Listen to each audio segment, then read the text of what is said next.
The crack of a gunshot echoed through the Montana foothills as Felicity Zimmerman steadied her trembling hand, the Winchester rifle still warm against her shoulder. The deer she'd been tracking for 3 hours collapsed in the tall grass, and relief washed over her face.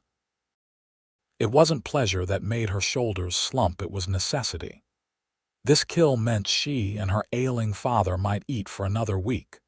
The year was 1878, and the unforgiving Montana Territory had taken nearly everything from the Zimmermans.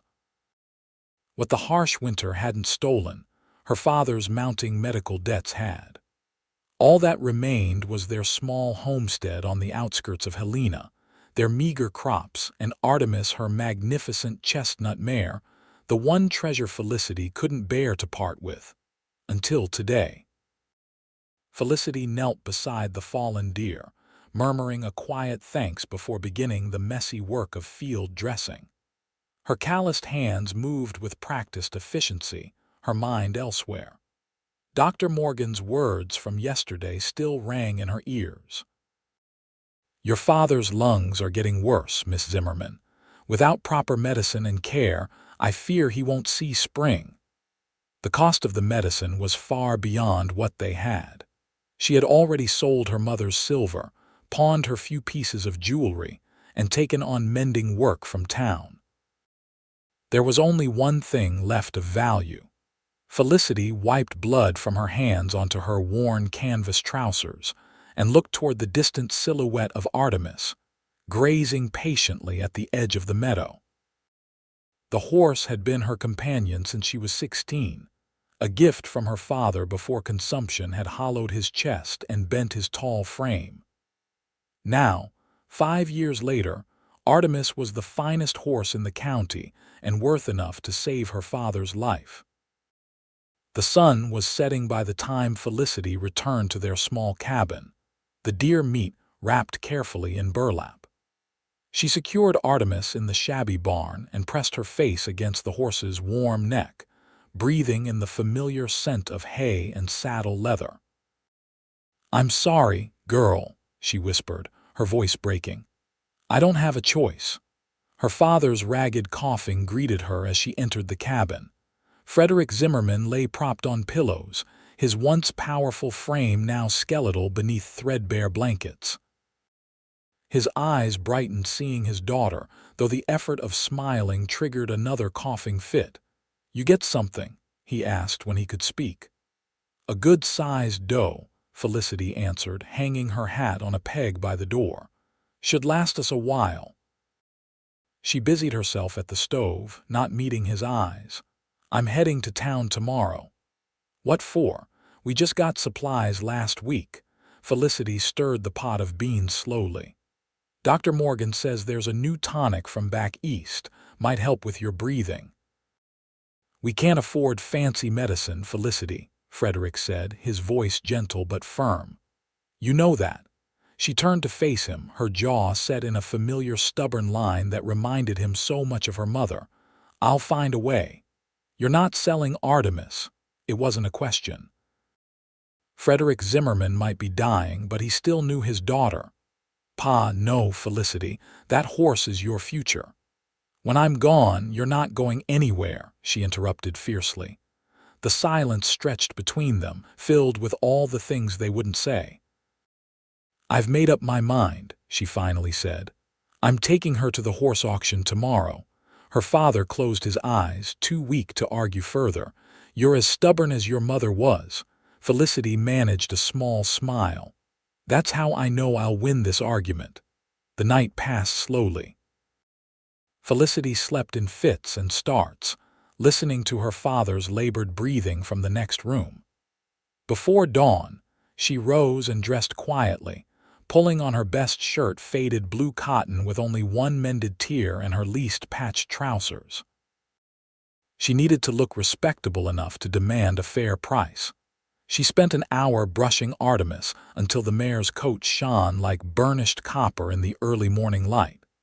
She wove small braids into the horse's mane, the way she had as a girl playing at fancy horse shows they'd never attend. When she finally led Artemis from the barn, the horse pranced sideways, sensing excitement in the rare early morning saddling. "Easy, girl," Felicity murmured. "It's just a trip to town." Her father waited on the porch, leaning heavily against the doorframe.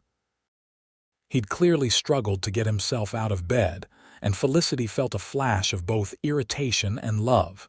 "You should be resting," she chided. Frederick ignored her concern. "You've had that horse since she was a gangly 2-year-old. She's never known another owner." "Pa, please." "This is hard enough."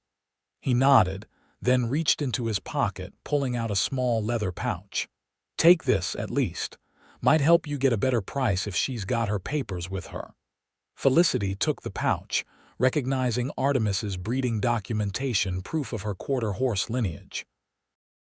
Her throat tightened. "Thank you. You're doing this for me," her father said, his voice rough with emotion. "Least I can do is help you do it right." The journey to Helena took nearly 2 hours. Felicity savored every minute, memorizing the way Artemis moved beneath her, the familiar rhythm of hooves on dirt, the confident toss of the mare's head. The town came into view all too soon, a bustling hub of commerce nestled in the valley. Helena had grown considerably since gold was discovered in Last Chance Gulch 15 years earlier. What had once been a small mining camp was now the territory's capital, with proper wooden sidewalks, brick buildings, and a respectable business district. The twice-monthly horse auction drew buyers from as far as Butte and Bozeman. Felicity dismounted at the edge of town, leading Artemis the rest of the way. She wanted to delay the inevitable, but also needed to keep the mare clean before the auction. As she walked down Main Street, she noticed the usual bustle of a market day, shopkeepers sweeping their storefronts, wagon deliveries to the general store, and the constant flow of people moving in and out of the assayer's office. The auction yard stood at the far end of town, a large fenced corral adjacent to a sprawling livery stable. Several horses were already being unloaded as Felicity approached, her heart sinking at the sight of the auction block. "Miss Zimmerman," a voice called from behind her. "That you with Artemis?" Felicity turned to see Marcus Webb, the livery owner, crossing the street toward her. He was a fair man who had always dealt honestly with her father in better days. "Mr. Webb," she acknowledged with a nod. "Yes, I'm bringing her to auction." The older man's bushy eyebrows rose in surprise. "Never thought I'd see the day. Your pa finally convinced you to part with her." "It's the other way around," she said quietly. "Pa's getting worse. We need the money for medicine." Understanding softened Webb's weathered face. "I'm sorry to hear that." He circled Artemis, whistling appreciatively. "She's looking fine. You'll get a good price today. There's buyers in from all over, including some ranch representatives from down Bozeman way." "That's good news," Felicity replied, though the words tasted bitter in her mouth. Webb helped her register Artemis for the auction, scheduled for noon. "You can leave her here in the holding pen. We'll take good care of her until it's her turn." Felicity nodded, then led Artemis to the designated stall. The mare balked slightly, unaccustomed to strange surroundings. "It's all right," Felicity soothed, though her own voice trembled. When she finally closed the gate between them, Artemis whinnied in confusion. Felicity couldn't bear to look back as she walked away. She had 3 hours until the auction. Rather than torture herself watching potential buyers inspect her horse, she headed to Dr. Morgan's office to inquire about the medicine her father needed. The doctor's office sat on a side street, a modest clapboard building with J. Morgan, physician, painted on the door. The bell jingled as she entered, and the smell of antiseptic and herbs greeted her. Dr. Morgan emerged from his examination room, removing wire-rimmed spectacles. He was younger than most frontier doctors, barely 30, with a serious demeanor that inspired confidence. Miss Zimmerman, he said, genuine concern in his voice.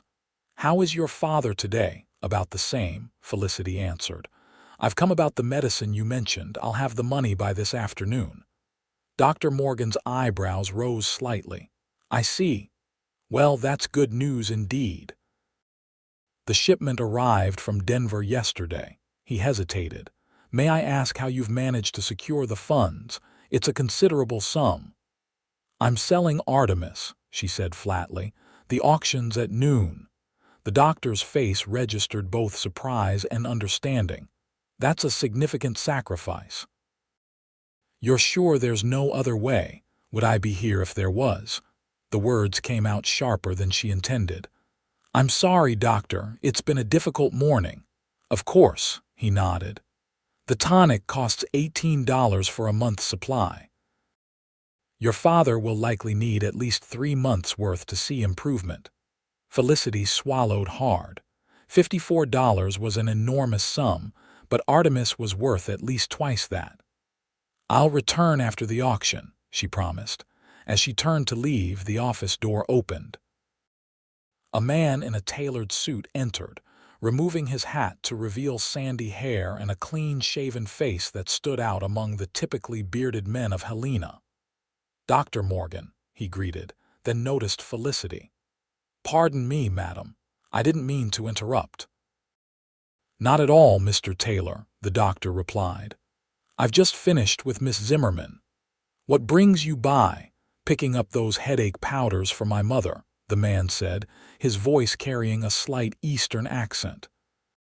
Felicity nodded politely and slipped past him, but not before noticing his striking blue eyes and the way they lingered on her face for a moment longer than was strictly proper.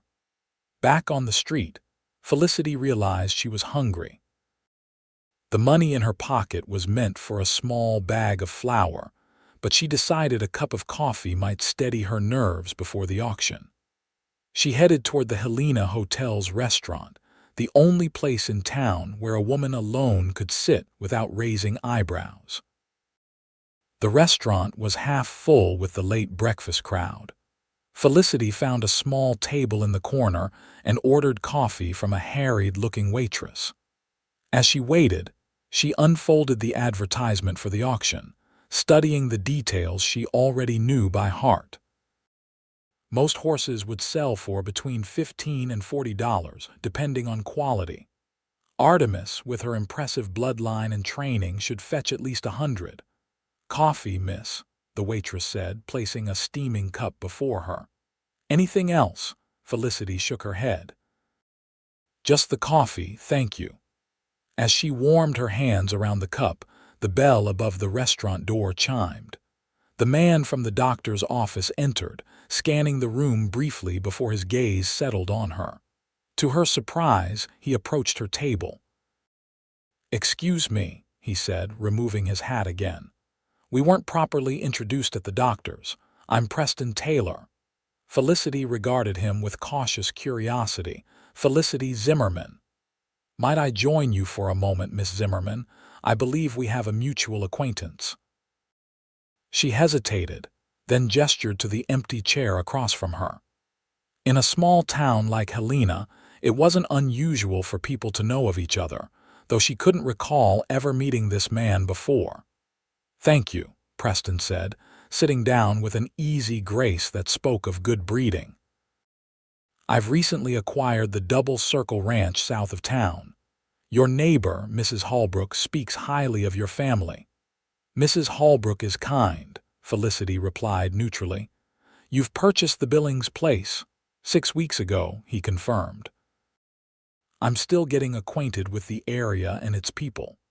He paused as the waitress brought him coffee without being asked. I couldn't help overhearing at the doctor's office. You're selling a horse today, Felicity tensed. I am. Forgive my directness, but is it by choice or necessity?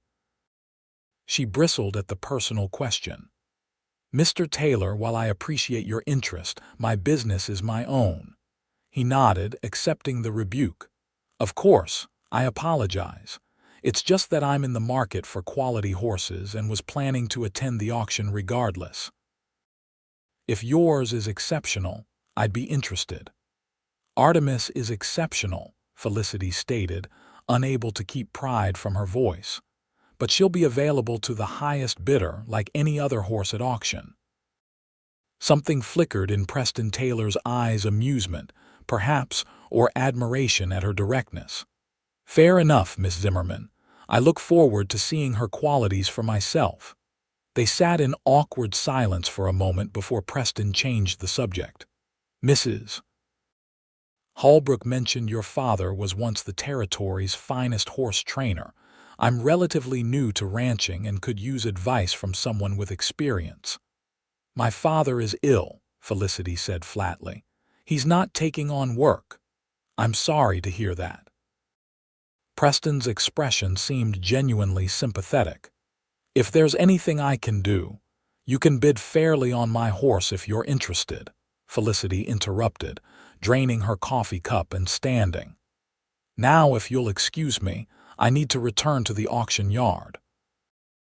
As she left the restaurant, Felicity couldn't shake the feeling that Preston Taylor was watching her.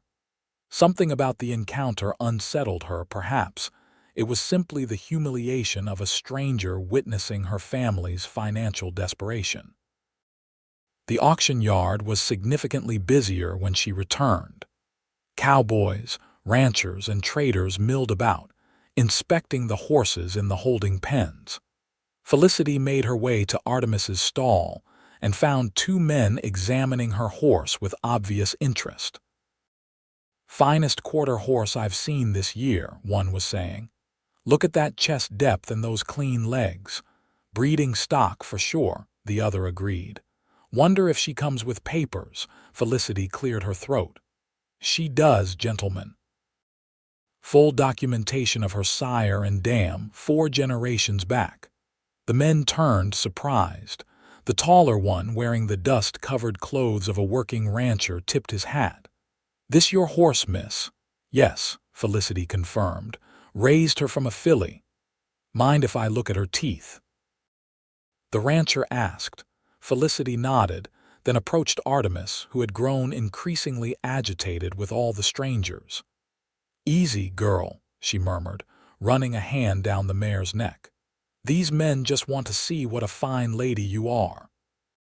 She demonstrated Artemis's responsiveness to commands, showing how easily the horse allowed her mouth to be examined.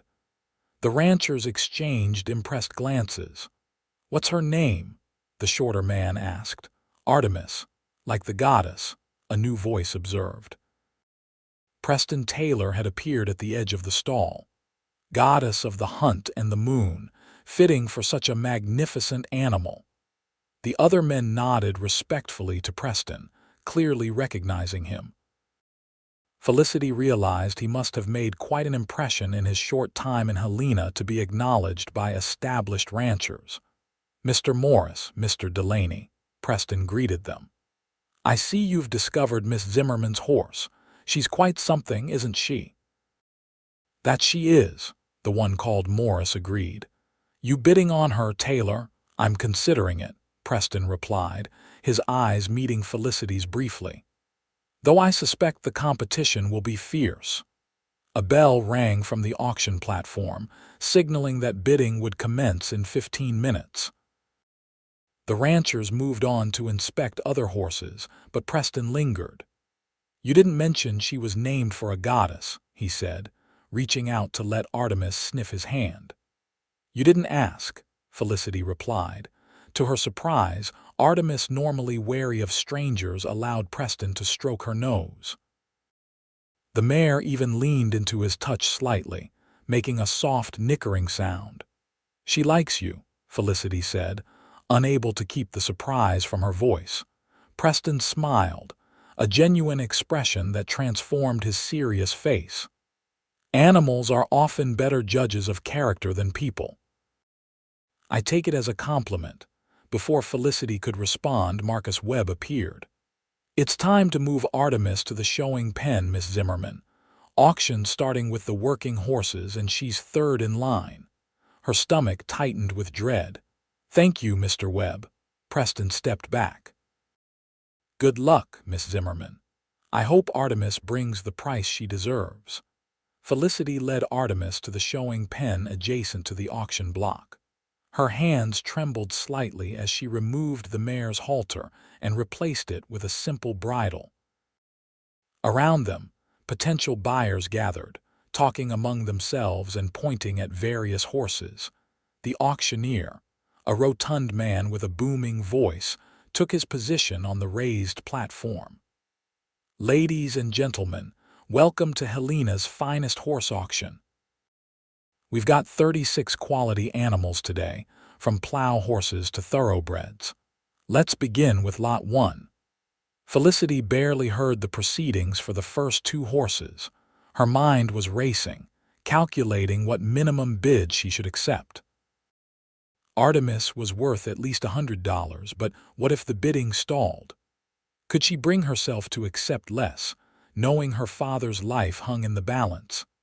Now presenting Lot 3, a 5-year-old chestnut quarter-horse mare. Owner states she's well-trained for both work and riding, responsive to commands, and comes with full breeding papers. Let's start the bidding at $20. Felicity held her breath as Artemis pranced nervously in the showing pen.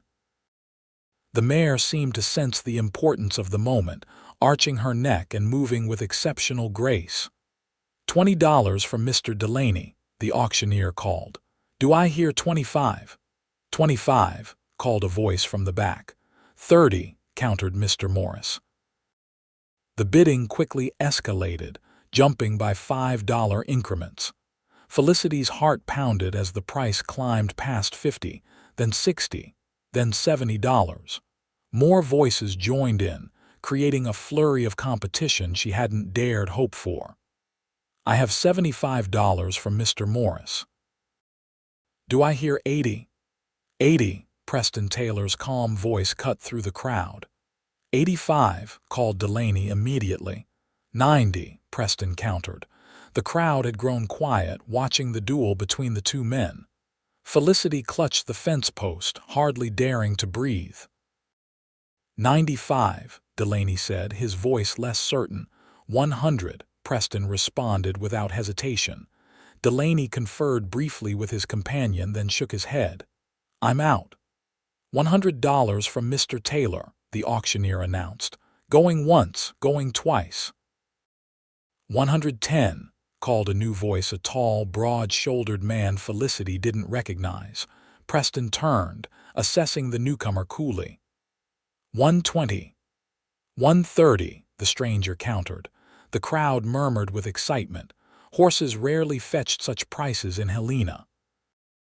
Preston's jaw tightened almost imperceptibly. 150. A hush fell over the auction yard. The stranger hesitated, then shook his head in defeat. $150 going once, going twice. Sold to Mr. Preston Taylor of the Double Circle Ranch. A smattering of applause broke out. Felicity stood frozen, stunned by the final price, nearly 3 times what she'd needed for her father's medicine. It was a small fortune by frontier standards, enough to see them through the winter with medicine to spare. Preston approached the showing pen where Artemis was still prancing nervously. "Congratulations, Miss Zimmerman," he said, extending his hand. "You've raised an exceptional animal." Felicity took his hand mechanically, her emotions too tangled to speak. Relief at the unexpected windfall warred with the crushing reality that she was losing Artemis. "If you'll come to the clerk's office, we can complete the paperwork," Preston continued gently, "and perhaps discuss arrangements for delivery." She nodded, finding her voice at last. "Of course." "Thank you for your generous bid, Mr. Taylor." The transaction was completed quickly. Felicity signed over Artemis's papers, accepting a bank draft for $150, the largest sum of money she'd ever held. Preston was unfailingly polite throughout, treating the matter as a routine business transaction rather than the emotional ordeal it was for her. "When would you like to take possession?" Felicity asked stiffly as they exited the clerk's office. "That's what I wanted to discuss," Preston replied. "I understand you live north of town. The double circle is south, as you know. Rather than make Artemis travel both directions today, perhaps I could collect her from your property tomorrow morning." Relief flooded Felicity at the unexpected reprieve.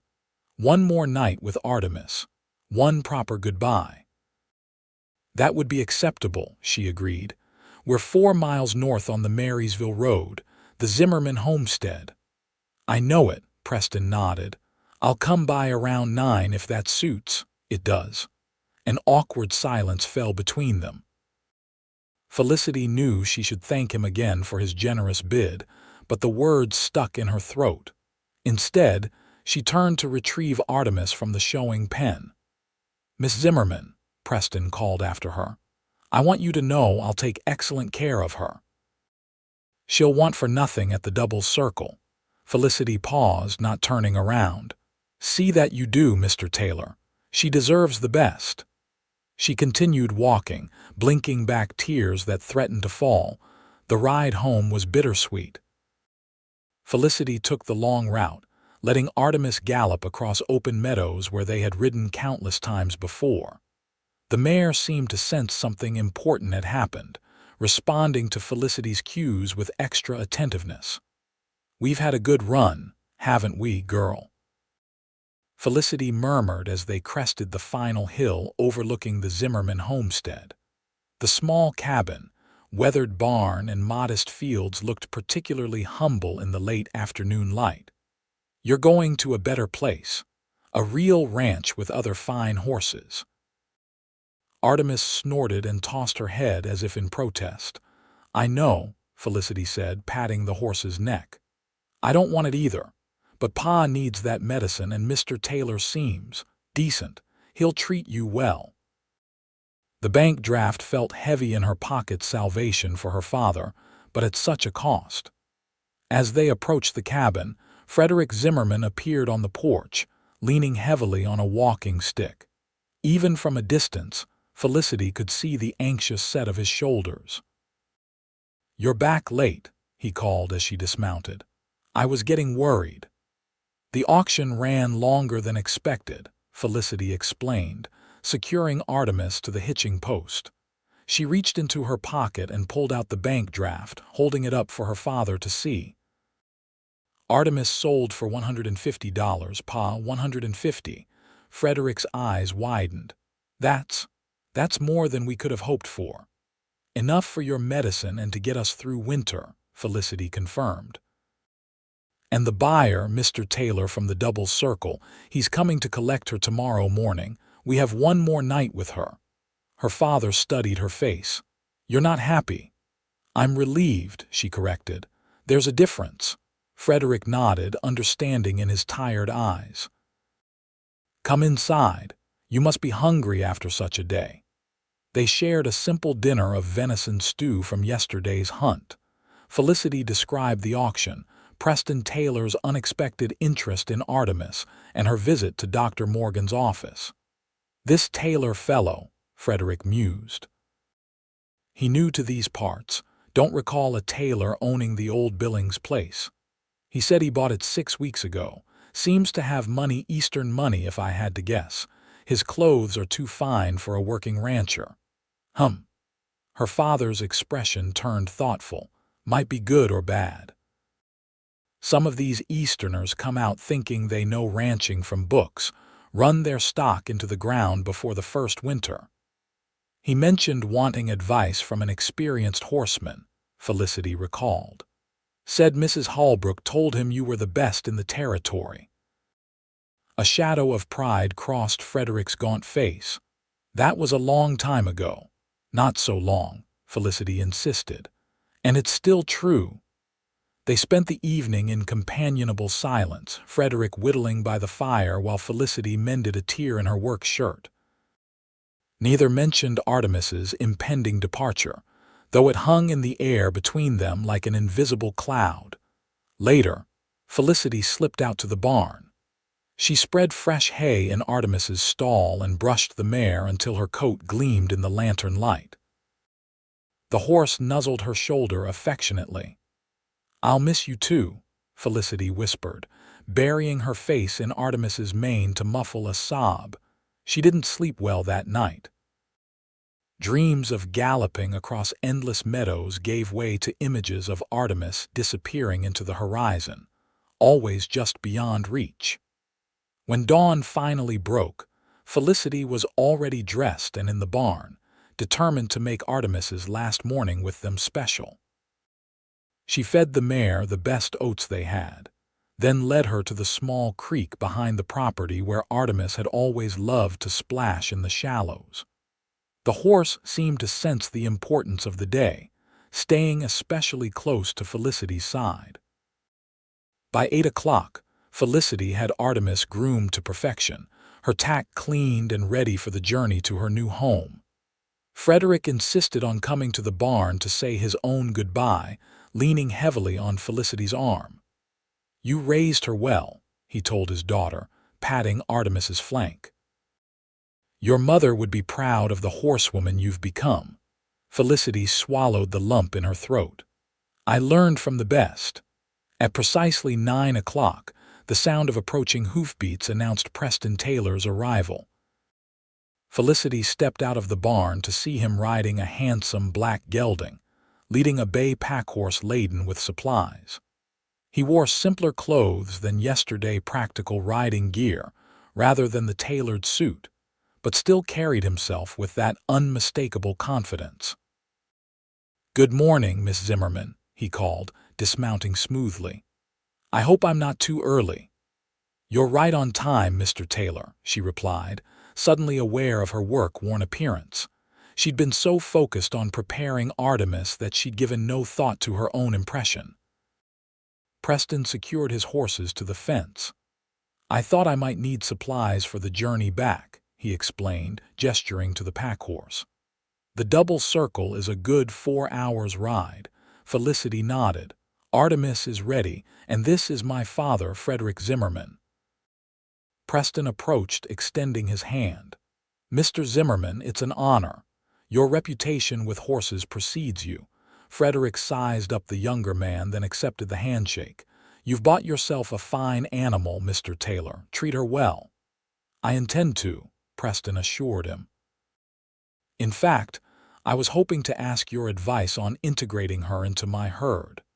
I've got mostly geldings and a few older mares. Artemis will be the youngest female."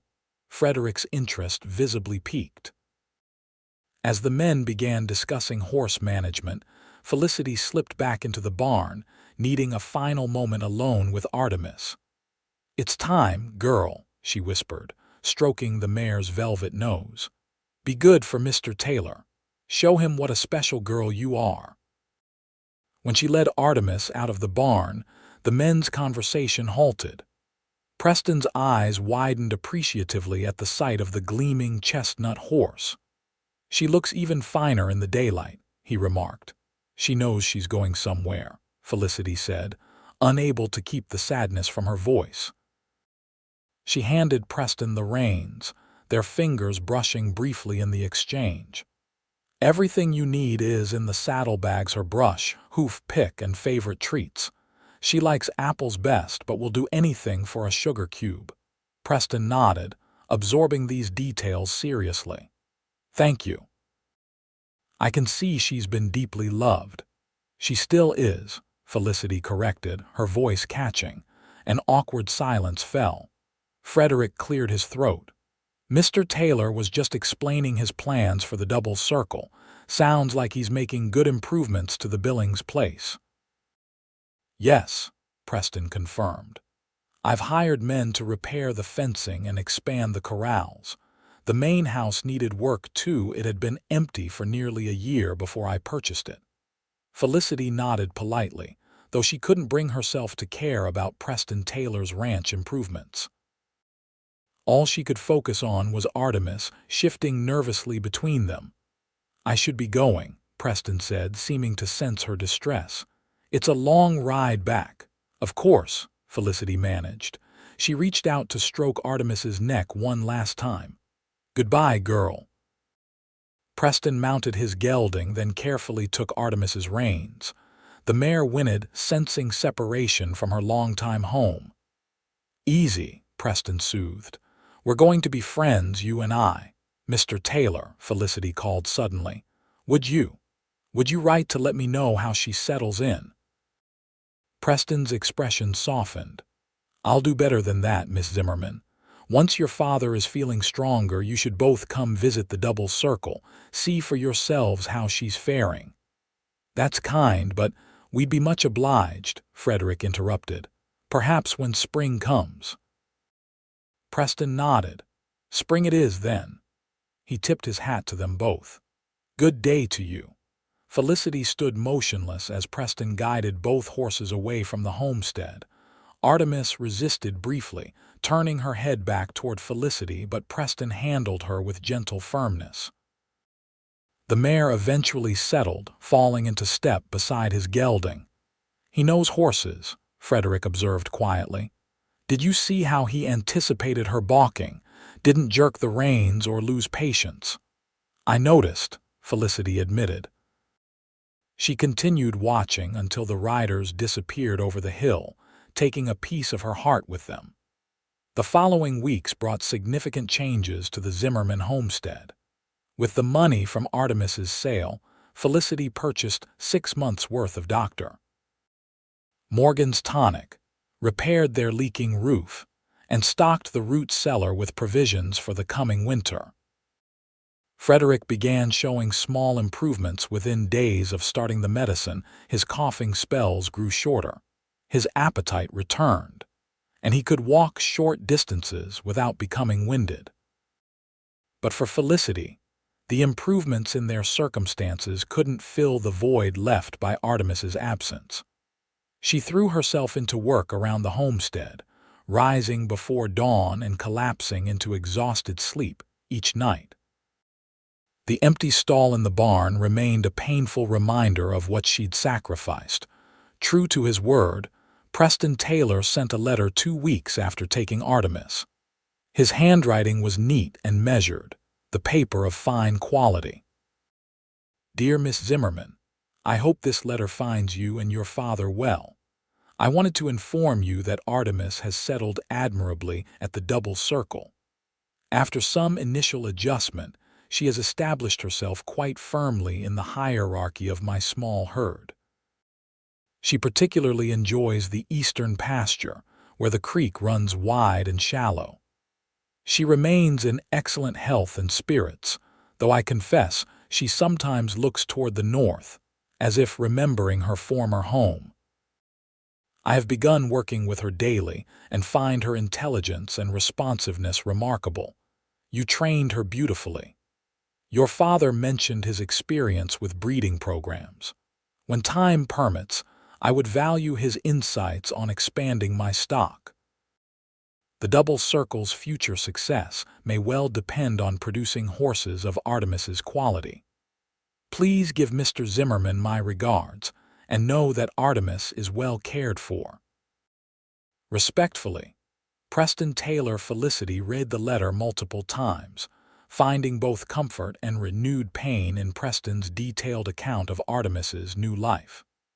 She composed a brief response, thanking him for the update and reporting on her father's improved condition. She mentioned Frederick's willingness to discuss horse breeding when his health permitted, but made no reference to Preston's invitation to visit in the spring. That possibility seemed both too distant and too painful to contemplate.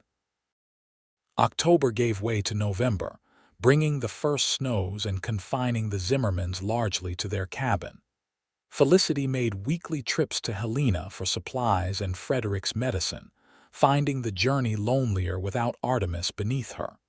She borrowed Mrs. Holbrook's old mare when necessary, but it wasn't the same. On one such trip in early December, she encountered Dr. Morgan outside the general store, loading supplies into his buggy. "Miss Zimmerman," he greeted her warmly. "I was hoping to see you. How is your father responding to the tonic?" "Better than I dared hope," Felicity replied honestly. "His color is returning and he's gained weight. The coughing is less frequent too." "Excellent," The doctor nodded. "And you, how are you faring?" Felicity was taken aback by the personal nature of the question. "I'm well enough," she answered cautiously. Dr. Morgan's kind eyes studied her face. "It was a great sacrifice selling that horse. I know what she meant to you." Felicity looked away, uncomfortable with his perception. "It was necessary." "Yes, but necessary things can still hurt," the doctor observed. "Your father is fortunate to have such a devoted daughter." Before Felicity could respond, a familiar voice called her name. She turned to see Preston Taylor emerging from the mercantile, carrying several packages. "Miss Zimmerman," he said, approaching with a genuine smile. "What a pleasant surprise." "Mr. Taylor," she acknowledged, suddenly conscious of her wind-chapped face and practical winter clothing. "Are you in town for supplies?" "Among other things," he confirmed. "How is your father?" "Improving steadily, thank you. And Artemis? Is she adapting to the double circle?" Preston's expression brightened. "Splendidly. Did you receive my letter?" "Yes, thank you, it was. Comforting to know she's doing well." An awkward silence fell. Dr. Morgan cleared his throat. "I should continue my rounds. Miss Zimmerman, please tell your father I'll call on him next week. Mr. Taylor, good day to you." As the doctor departed, Preston shifted his packages. "May I help you with your errands, Miss Zimmerman? I've finished mine and have my wagon just down the street." Felicity hesitated. "That's kind, but I wouldn't want to delay your return journey." "No delay at all," Preston assured her. "I'm staying in town tonight. The Double Circle's foreman is with me and we have business at the land office tomorrow morning." Against her better judgment, Felicity found herself accepting his offer. They walked side by side down Helena's main street, Preston adjusting his longer stride to match hers. He asked thoughtful questions about her father's health and their preparations for winter, showing genuine interest in their well-being. "I've been meaning to call on you both," he admitted as they approached the apothecary. "But I wasn't sure if my presence might be unwelcome, given the circumstances of our acquaintance."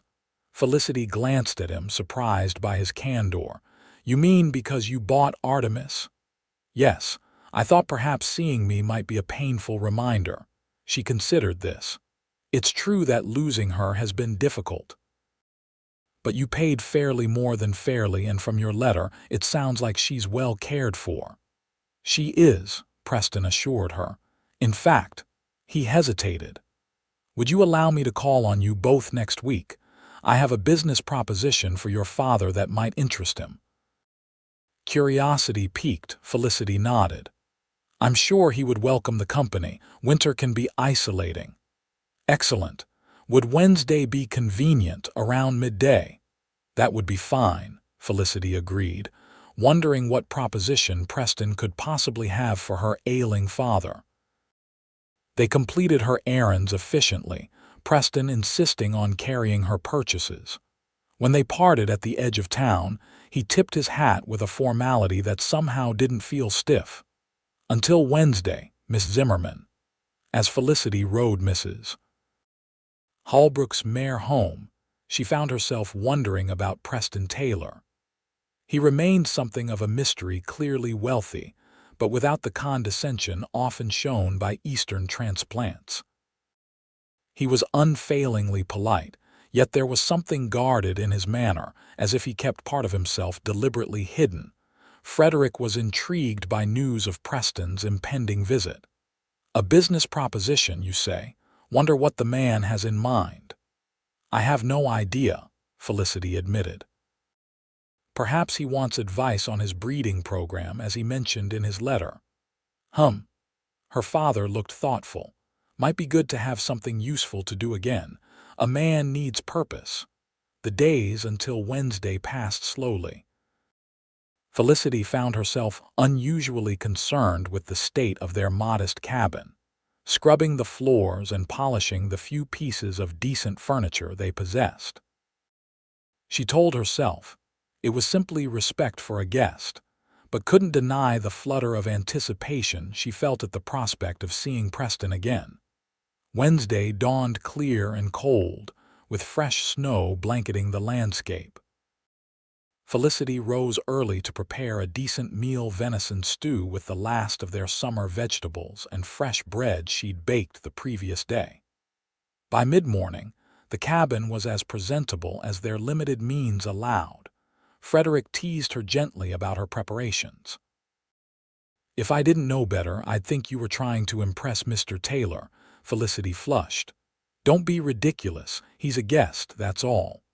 Her father's knowing smile only deepened her embarrassment. "Of course, just a guest who happens to be an eligible bachelor with his own ranch. Pa. It's not like that at all. He bought Artemis, that's our only connection." "If you say so," Frederick replied, clearly unconvinced.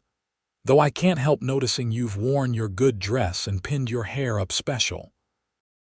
Before Felicity could formulate a suitably cutting response, the sound of approaching hoofbeats silenced their banter. She moved to the window to see Preston guiding a sleigh up the snowy path to their cabin, pulled by two matching gray horses. The sight was unexpectedly elegant against the rugged Montana landscape. "Came in a sleigh," Frederick observed, joining her at the window. "Smart man. Better than trying to get a wagon through these drifts." Preston halted the sleigh near their porch and secured the horses before approaching the cabin. He wore a heavy wool coat and carried a large wooden crate. Felicity opened the door before he could knock. "Mr. Taylor," she greeted him, suddenly self-conscious. "Please come in out of the cold." "Thank you, Miss Zimmerman," he replied, stomping snow from his boots before entering. "Mr. Zimmerman, good to see you up and about.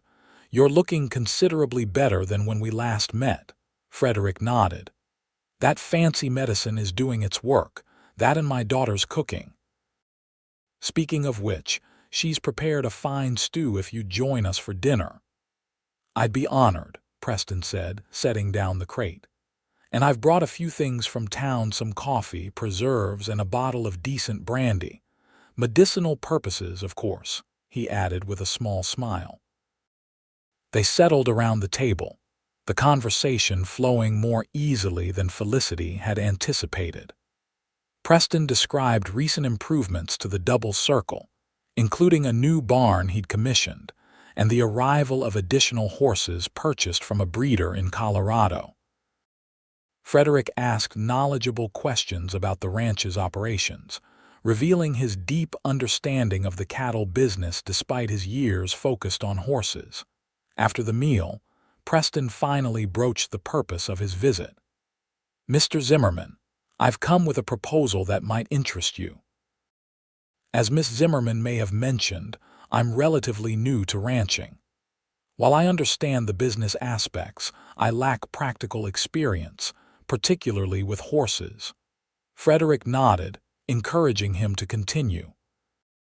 "The double circle needs an experienced horseman, someone who can develop a proper breeding program, train the stock, and advise on acquisitions. I believe you're exactly the man I need." Felicity stared in surprise. "You're offering my father a job, a partnership of sorts," Preston clarified. "I would provide the capital and facilities. Mr. Zimmerman would contribute his expertise. We'd share in the profits from any horses bred and sold under this arrangement." Frederick leaned forward, clearly interested, despite his attempt to appear casual. "That's a generous offer, but I'm not exactly in prime working condition these days." "Your mind is sound and your knowledge intact," Preston countered. "I have capable ranch hands for the physical labor. What I need is your guidance." He paused. "To be frank, I bought Artemis not just for her quality, but as a foundation mare for a breeding program I hope to establish. She's exceptional, but I need someone who understands bloodlines to help me build on that potential." Felicity and her father exchanged glances. The offer was unexpected but potentially life-changing. A partnership with the double circle would provide security far beyond what their struggling homestead could offer. "Where would this arrangement have us living?" Frederick asked cautiously. "The double circle has a foreman's house smaller than the main ranch house, but comfortable. It's been recently renovated. You and Miss Zimmerman would have privacy and independence, but be close enough to the operations to make your involvement convenient." "And my duties specifically?" Frederick pressed. "Initially, assessing the current stock and helping plan acquisitions for spring, then developing a breeding strategy, focusing on quality quarter horses like Artemis. As your health permits, you might take on training responsibilities." Frederick rubbed his chin thoughtfully. "And my daughter's position in this arrangement?" Preston's eyes flickered briefly to Felicity. "Miss Zimmerman would be welcome to pursue whatever role interests her. From what I've observed, she has considerable skills with horses herself. The double circle could certainly benefit from her contributions, paid accordingly, of course." Felicity felt a conflicting rush of emotions. The practical part of her recognized the opportunity this presented: steady income, comfortable lodging, and meaningful work for her father. But another part rebelled at the idea of being beholden to Preston Taylor, of living on his property, surrounded by reminders of Artemis and what she'd lost. "It's a significant decision," Preston acknowledged, seeming to sense their hesitation. "I don't expect an answer immediately. Take time to discuss it privately. I'll be in Helena until Friday if you have questions." "We appreciate that," Frederick said. "It's certainly worth considering." The conversation shifted to less consequential topics, but Felicity remained distracted, her mind racing with the implications of Preston's offer. When he finally prepared to leave, the short December day was already fading toward dusk. "I should return to town before dark," Preston said, retrieving his coat. "Thank you for your hospitality, Miss Zimmerman. The stew was excellent." "You're welcome," she replied automatically. At the door, Preston turned back. "Regardless of your decision about my proposal, I hope you'll still consider visiting the double circle in spring. I know Artemis would be pleased to see you." The simple statement caught Felicity off guard, reminding her of the emotional connection that still bound her to the horse. "Perhaps we will," she managed. After Preston departed, Frederick settled in his chair by the fire, his expression thoughtful. "Well, daughter, it seems we have a decision to make." "Do we?" Felicity questioned, busying herself with clearing the table. "This homestead is all we have." "Could you really leave it? This land has given us what it can," her father replied pragmatically. "We're surviving, not thriving. Taylor's offer means security and a chance for me to do meaningful work again." He paused. "And perhaps a future for you beyond caring for your ailing father." "I don't mind caring for you," Felicity protested. "I know you don't," Frederick said gently, "but you deserve more from life than this constant struggle. You're 21, Felicity. You should be building your own life, not sacrificing everything for mine." Felicity sat heavily in the chair opposite him. "What if it doesn't work out? We'd have nothing to fall back on." "Life rarely offers guarantees," her father observed, "but I'm a good judge of character. Preston Taylor struck me as an honest man making a genuine offer." He studied her face carefully. "Unless there's another reason you're hesitant, something about Taylor himself that troubles you." "No," Felicity admitted after a moment. "He's been nothing but respectful and fair," she sighed. "It's just living at the double circle would mean seeing Artemis regularly. I'm not sure if that would be healing or simply reopen the wound." Understanding softened Frederick's weathered features. Letting her go was necessary but painful. Seeing her thriving might help you make peace with that decision. They discussed the matter long into the evening, weighing the practical advantages against the emotional complications. By morning, they had reached a tentative decision, though Felicity insisted on one condition. 2 days later, they traveled to Helena to meet with Preston at the hotel restaurant. Despite the cold, Felicity felt feverishly warm with nervousness as they entered the elegant dining room. Preston rose immediately upon seeing them, his expression brightening. "Mr. Zimmerman, Miss Zimmerman, I'm delighted you could come." Once seated and orders placed, Frederick got straight to the point. "We've considered your proposal, Mr. Taylor, and are inclined to accept with one condition." Preston's eyebrows rose slightly. "I'm listening." "We wish to retain ownership of our homestead," Frederick explained. "We may not live there under this arrangement, but I won't sell the land my wife and I worked so hard to claim." Preston nodded thoughtfully. "A reasonable condition. The land will remain yours, of course. You might consider leasing the fields to a neighboring farmer to keep them productive and generate some additional income." "A sound suggestion," Frederick agreed. "Then it seems we have an agreement." "Excellent," Preston smiled, genuine pleasure lighting his features. "I suggest you both come to the double circle after the new year. January can be difficult for travel, but it would give you time to settle before spring work begins in earnest." As the men discussed practical details of the arrangement, Felicity found herself studying Preston more carefully than before. There was an intensity about him that she hadn't fully appreciated, a focused energy that suggested a man driven by specific goals rather than mere ambition. She wondered, not for the first time, what had brought a clearly educated Easterner to the Montana frontier.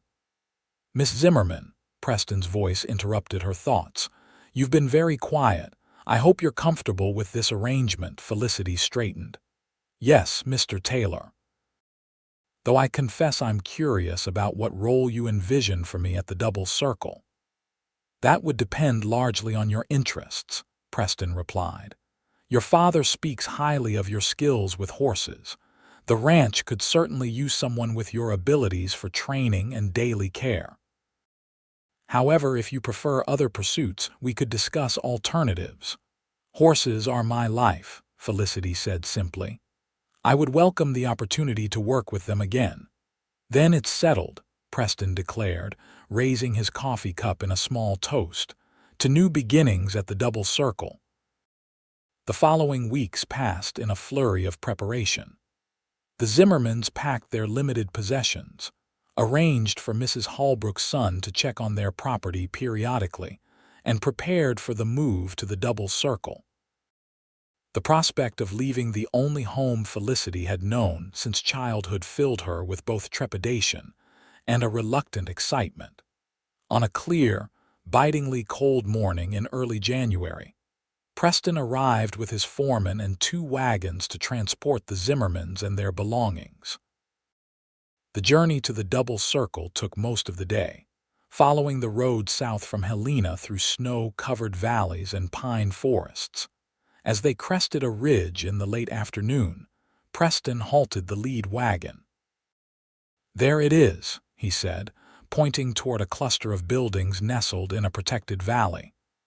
"The double circle." Felicity leaned forward, taking in her first view of what would be her new home.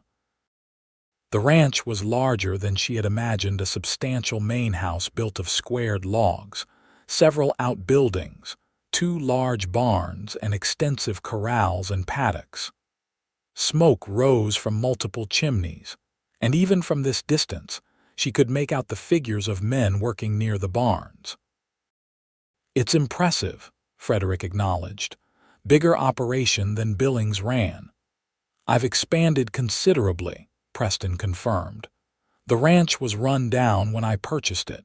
Most of what you see has been built or renovated in the past 6 months." As they descended into the valley, Felicity couldn't help scanning the paddocks for a glimpse of Artemis.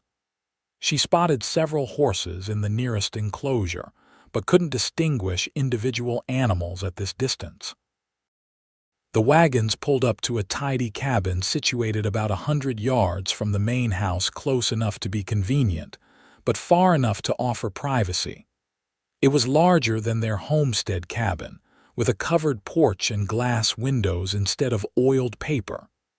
"The foreman's house," Preston announced. "Though I suppose we should call it the horse master's house now." As they disembarked, a middle-aged woman emerged from the main house and approached briskly. "Mr. Taylor, welcome back," she called. "Everything's prepared as you requested." "Thank you, Mrs. Chen," Preston replied. "May I introduce Frederick Zimmerman and his daughter, Felicity? Mr. Zimmerman will be overseeing our horse breeding program, and Miss Zimmerman will be assisting with training." "The Zimmermans. This is Mrs. Chen, who manages the household affairs for the Double Circle." The woman nodded respectfully. "I've prepared a hot meal for you in your cabin. The stove's been lit since morning, so you'll find it warm. If you need anything, just send word to the main house." "That's very kind," Frederick said. "We're grateful for the welcome, Mrs." Chen's competent presence was reassuring to Felicity, who had worried about being the only woman in a ranch full of men.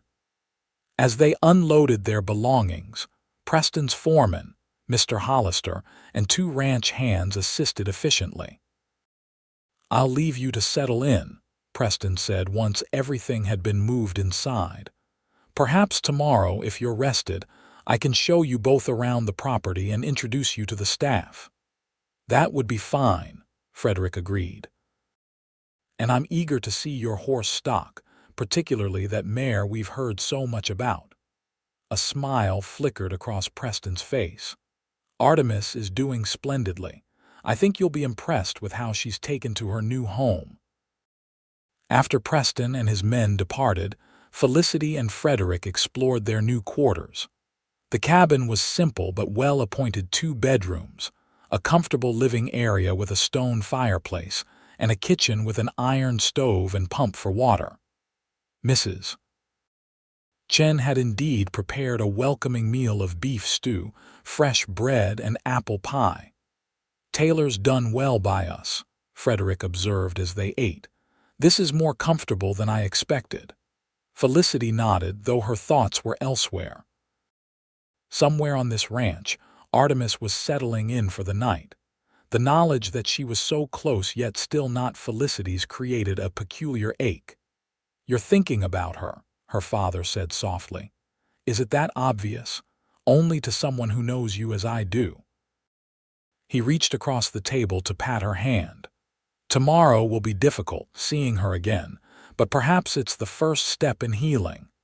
Felicity wasn't certain she wanted that particular wound to heal. The pain of losing Artemis had become a familiar companion, a reminder of what she'd sacrificed for her father's health. Yet she couldn't deny the anticipation she felt at the prospect of seeing her beloved horse again. She slept fitfully that night, her dreams filled with running horses and Preston Taylor's enigmatic blue eyes. Morning brought clear skies and bitter cold, typical January weather for Montana territory. Felicity rose early, drawn to the window by the sounds of the ranch awakening. Men moved between buildings, steam rising from their breath in the frigid air. In the nearest paddock, several horses huddled together for warmth. A knock at the door announced Preston's arrival shortly after breakfast. He wore practical ranching clothes and carried an extra coat. "I thought Miss Zimmerman might need this for our tour," he explained, handing the heavy sheepskin coat to Felicity. "The wind cuts sharply across the open areas of the ranch." The gesture was thoughtful and unexpected. Felicity accepted the coat with murmured thanks, noting it was of far better quality than anything she owned. Preston led them first to the main house, a substantial 2-story structure with a wide porch and many windows. Inside, it was comfortably furnished with a mixture of frontier practicality and Eastern refinement: solid wooden furniture, woven rugs, and a surprising number of books lining built-in shelves. "I live here with Mrs.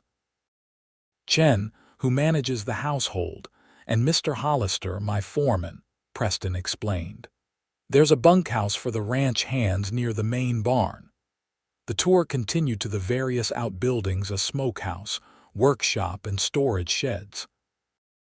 Preston explained the operation of the ranch in detail, from the cattle grazing on winter pasture to plans for spring planting in the fields. Finally, they approached the larger of the two barns, a new structure with a high roof and substantial doors. Felicity's heart began to race as Preston pushed one door open, revealing a well-organized interior with 2 rows of stalls. "This is our main stable," Preston explained. "We keep the working horses and special breeding stock here. The secondary barn houses the general ranch horses." Felicity barely heard him, her eyes scanning the stalls. Several horses nickered at their entrance, curious heads appearing over stall doors. And then, halfway down the row, she saw her Artemis, her distinctive chestnut coat gleaming in the light from the high windows. The mare recognized Felicity instantly. She whinnied loudly, pawing at her stall door with obvious excitement. Felicity froze, overwhelmed by conflicting emotions. "I believe she remembers you," Preston said softly. "She's been well behaved, but somewhat reserved with everyone here. Not truly bonded with anyone." Frederick squeezed his daughter's shoulder. "Go on, Felicity. She's waiting for you." As if in a dream, Felicity moved toward Artemis's stall. The horse stretched her neck as far as possible over the door, nostrils flaring as she took in Felicity's familiar scent. "Hello, girl," Felicity whispered, reaching out to touch the velvet nose. "I've missed you too." Artemis nickered softly, nudging Felicity's hand with unmistakable affection. Something tight in Felicity's chest began to loosen, tears pricking at her eyes. "She's in excellent condition," Frederick observed, joining his daughter. "You've taken good care of her, Mr. Taylor." "She's special," Preston replied simply. "Even among quality horses, she stands out." Felicity opened the stall door and stepped inside, running her hands over Artemis's neck and shoulders. The horse leaned into her touch, clearly delighted by the reunion. "Has she been worked regularly?" "Daily," Preston confirmed. "Light riding mostly to keep her fit." "I was waiting for your father's advice before making breeding decisions." They spent the next hour inspecting the other horses in the stable. Preston had assembled an impressive collection: 15 horses of various breeds, each selected with an eye toward specific qualities. Frederick asked knowledgeable questions about each animal's background and training, clearly enjoying the return to his area of expertise. "You've made some excellent choices," he told Preston as they exited the barn. "With a few strategic additions in spring, you could develop one of the finest breeding programs in the territory." Preston nodded, clearly pleased by the assessment. "That's exactly my hope. Quality horseflesh is increasingly valuable as the territory develops." He turned to Felicity. "Would you like to ride Artemis while you're here? She's still yours in spirit if not in ownership." The offer caught Felicity by surprise. Yes, I would like that very much." "Excellent. Perhaps tomorrow if the weather holds."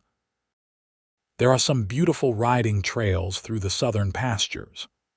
The invitation seemed innocent enough, but Frederick's raised eyebrow suggested he saw more in it than a simple courtesy. Felicity herself wasn't certain what to make of Preston's continued thoughtfulness. Was it merely the consideration of an employer for valued workers? Or something more personal? That evening, as Felicity prepared a simple supper in their new kitchen, Frederick brought up the subject directly. "Taylor seems particularly attentive to your comfort and happiness." Felicity concentrated on slicing potatoes. "He's being a good host, nothing more." "Is that so?" her father mused. "The man offers you his personal coat, suggests private rides, and can't seem to take his eyes off you when he thinks no one's looking." "Pa." Felicity protested, feeling heat rise in her cheeks. That's ridiculous. Is it? I may be old and sick, but I'm not blind. Frederick settled into a chair at the kitchen table. The question is, how do you feel about his interest? Felicity set down her knife, considering the question seriously. I don't know, she admitted finally. He's been kind and fair in all our dealings. He seems genuinely committed to building something worthwhile here, but he's still the man who bought Artemis, her father finished for her. The transaction that brought you pain, even if it was necessary. Yes, Felicity nodded. And I can't help wondering if his offer of partnership was motivated by something beyond business interests. Frederick smiled slightly. Would that be so terrible? You're a beautiful, capable young woman. Any man with sense would be interested. Felicity resumed her potato slicing with unnecessary vigor. I'm not looking for a husband, Pa, especially not one who might see me as part of a package deal with your horse expertise. Fair enough, Frederick conceded. Though I suspect Mr. Taylor values you for far more than that. He paused. Just keep an open mind, daughter. Sometimes the best things in life come from unexpected directions. The following day dawned clear but less bitterly cold, ideal for riding. Preston arrived mid-morning, leading both Artemis and his own black gelding, already saddled. I thought you might enjoy seeing more of the ranch, he told Felicity. If your father doesn't mind sparing you for a few hours. Frederick waved them off with suspicious enthusiasm. Go on. I've got ranch accounts to review with Hollister. Perfect indoor work for an old man.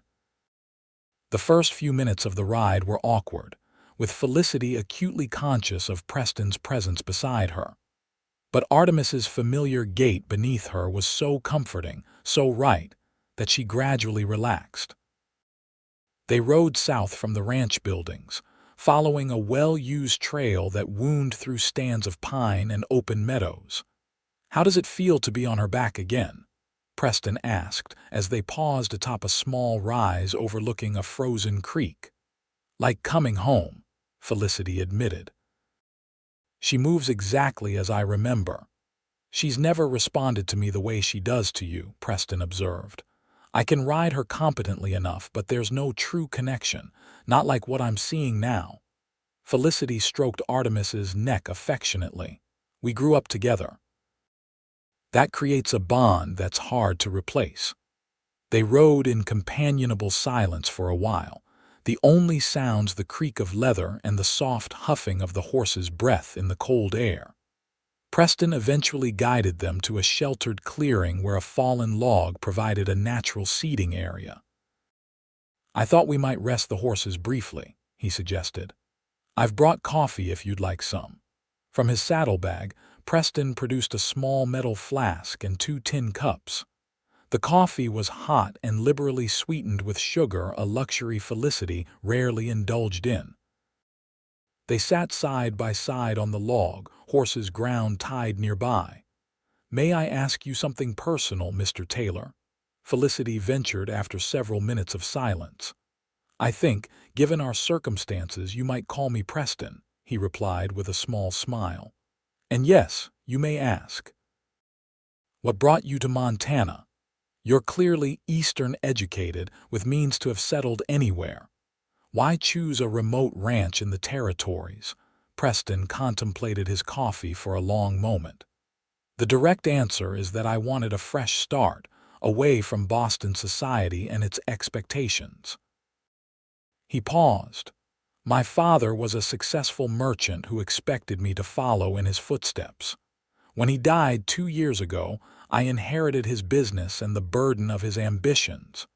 You didn't want the business, Felicity prompted when he fell silent. I wanted something of my own making, Preston clarified. Not something handed to me by virtue of birth. I sold the business to my father's partners, settled my mother comfortably, and came west to build something that would succeed or fail on my own merits. The admission surprised Felicity. She had assumed he was another wealthy Easterner playing at frontier life.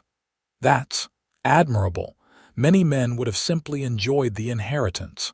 Perhaps, he acknowledged, but I was raised to believe that a man's worth lies in what he creates, not what he's given. He glanced at her. Not unlike you, I imagine.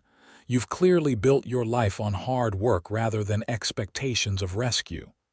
The observation was perceptive enough to make Felicity uncomfortable. Necessity is a powerful teacher. Indeed. Preston set his empty cup aside. Now may I ask you something? Felicity nodded cautiously. Why did you really agree to come to the double circle? Was it solely for your father's benefit, or was there something more? The directness of the question caught her off guard. My father's health and security were certainly my primary concerns. But not your only ones, Preston pressed gently. Felicity stared out at the winter landscape, gathering her thoughts. No, she admitted finally. I also came because of Artemis. The chance to see her again, perhaps even work with her regularly. It was a powerful incentive. Preston nodded, seeming to accept this answer. But then he asked, and was I any part of your consideration at all? Felicity's gaze snapped to his face, finding his blue eyes watching her with an intensity that made her breath catch. Mr. Taylor, Preston, he corrected softly. Preston, she amended. I barely know you, we've met only a handful of times. That's not really an answer, he observed, the hint of a smile playing at his lips. Felicity stood abruptly. We should return. My father will be wondering where we are. Preston rose more slowly. You're right, of course. But Felicity, he waited until she met his eyes. I hope you'll consider that some connections don't require years to form. Sometimes they happen in an instant, over a horse auction or a cup of coffee in the snow. The ride back to the ranch was quieter, each lost in their own thoughts. Felicity was unsettled by Preston's directness, and even more by her own reaction to it. She had come to the double circle for practical reasons: her father's health, financial security, and proximity to Artemis. The possibility of personal entanglement with Preston Taylor had never been part of her calculations. Yet she couldn't deny a growing awareness of him as more than an employer or Artemis's new owner. There was something compelling about his combination of Eastern refinement and frontier practicality, his obvious intelligence and unexpected kindness. When they returned to the stables, Preston helped her dismount, his hands lingering slightly at her waist. Thank you for riding with me today, he said. I hope we can make it a regular occurrence. Perhaps, Felicity replied non-committally, though I expect to be busy learning my duties here. Of course, he nodded. Speaking of which, I was hoping you might take primary responsibility for Artemis's daily care and exercise. She clearly responds best to you. The offer was too perfectly aligned with Felicity's deepest wish to be coincidental. That's very thoughtful, she said cautiously. But aren't you concerned about the appearance of favoritism? Preston met her gaze steadily. I'm concerned with what works best for the ranch and its animals. Artemis thrives under your care, that's simply a fact. He paused. If others choose to see more in the arrangement, that's their concern, not ours. Felicity wasn't entirely convinced, but the opportunity to work with Artemis daily was too precious to decline. Then I accept and thank you. In the weeks that followed, Felicity settled into life at the double circle with surprising ease. Her days took on a pleasant rhythm: mornings spent working with the horses, particularly Artemis. Afternoons assisting her father with the development of breeding plans or helping with general ranch duties. Evenings in the cozy cabin, reading by lamplight or discussing the day's events. Frederick thrived in his new role as the ranch's horsemaster. His health continued to improve with regular medication and reduced physical strain, and his expertise earned him the respect of even the most skeptical ranch hands. He and Preston developed a warm, working relationship, spending hours discussing bloodlines and training techniques. Preston himself remained something of a puzzle to Felicity.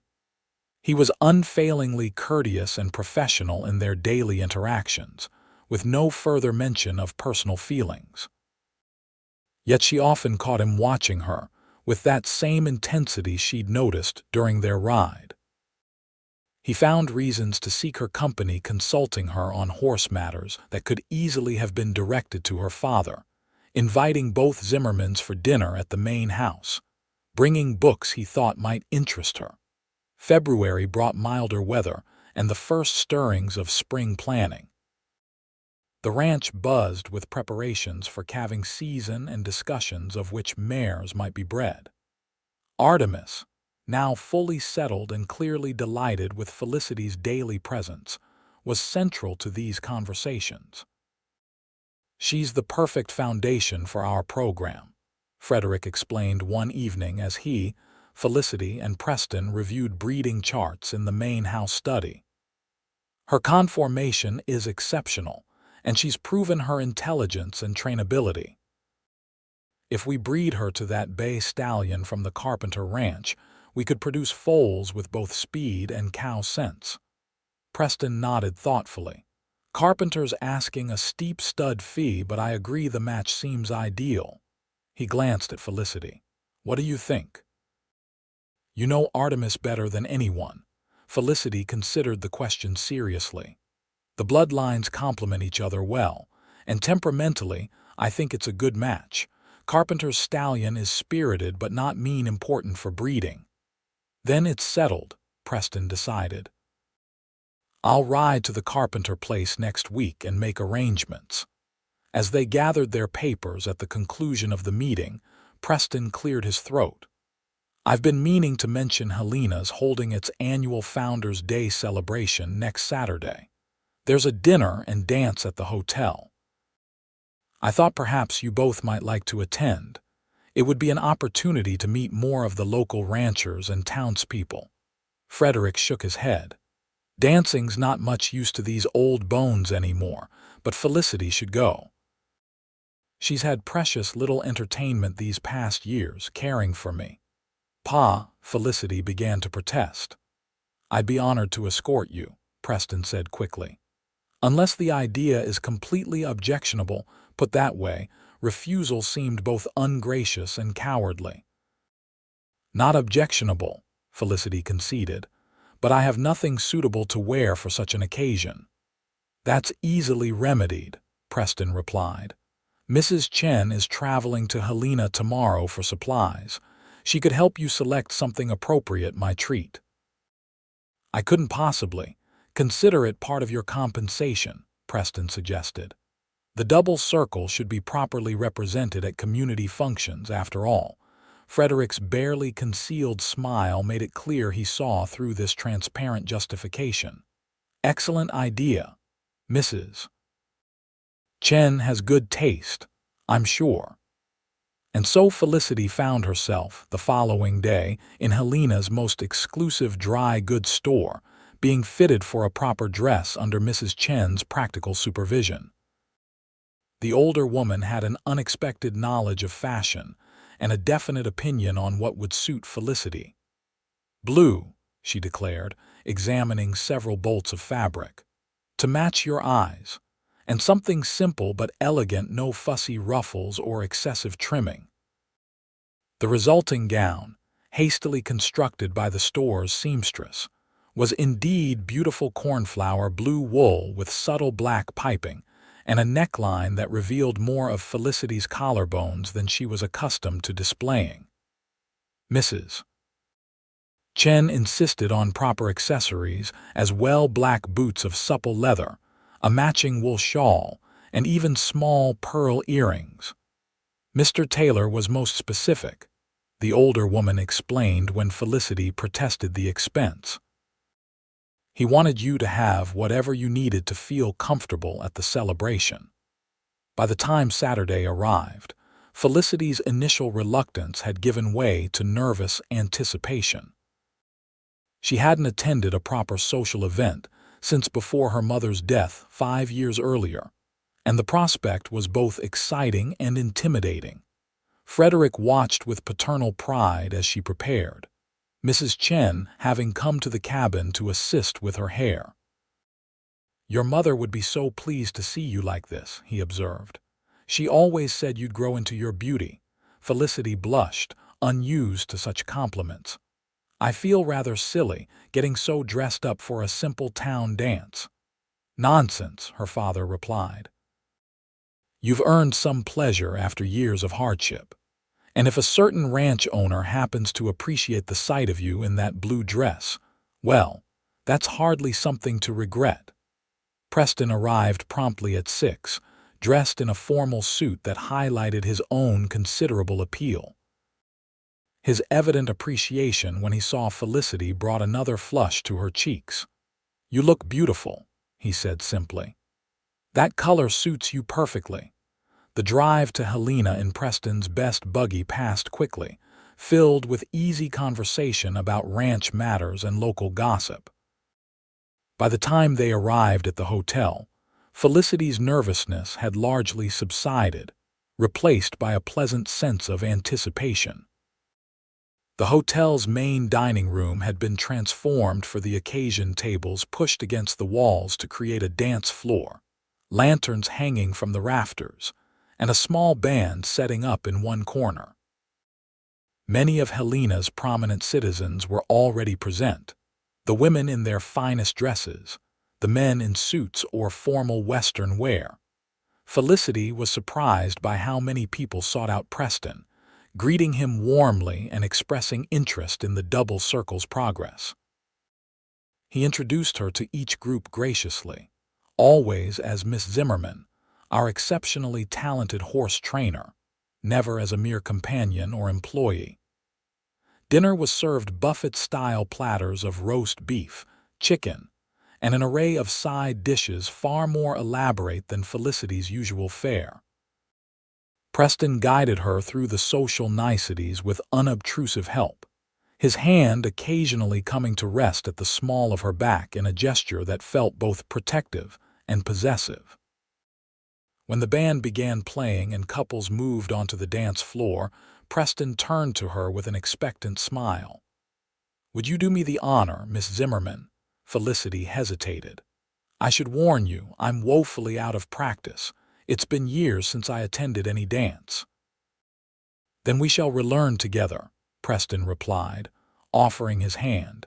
His confidence was not misplaced. Preston proved to be an accomplished dancer, guiding Felicity smoothly through a waltz with subtle pressure from his hand at her waist. The sensation of being held in his arms, moving in synchrony to the music, was unexpectedly affecting. Felicity found herself relaxing into his lead, enjoying the simple pleasure of the dance.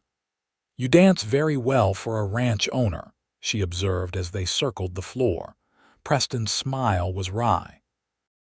One of those Boston society skills that occasionally proves useful, even in Montana territory. They danced 3 more times, another waltz and 2 lively reels that left Felicity breathless and laughing. During a break, Preston brought her a cup of punch and guided her to a quieter corner of the room. "Are you enjoying yourself?" he asked, studying her flushed face. "Very much," Felicity admitted. "I'd forgotten how pleasant such evenings can be." "You deserve many more of them," Preston said softly.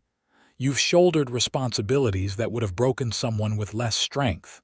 Felicity looked away, uncomfortable with his perception. "I did what was necessary, nothing more." "Necessity doesn't diminish courage," Preston countered. "Selling Artemis must have been terribly difficult. Yet you did it without complaint, for your father's sake." The mention of that painful decision in such a happy setting jarred Felicity. "Why are you bringing that up now?" Preston's expression grew serious. "Because I want you to understand something. I didn't buy Artemis just because she was an exceptional horse, though she certainly is that." He paused. "I bought her because I saw your face when you brought her to auction. I recognized the depth of your sacrifice, and I needed to do something about it. Felicity stared at him, confused. What are you saying? I'm saying that from the moment I saw you at that auction, I've been drawn to you in ways I can't fully explain. Preston's voice was low, meant only for her ears.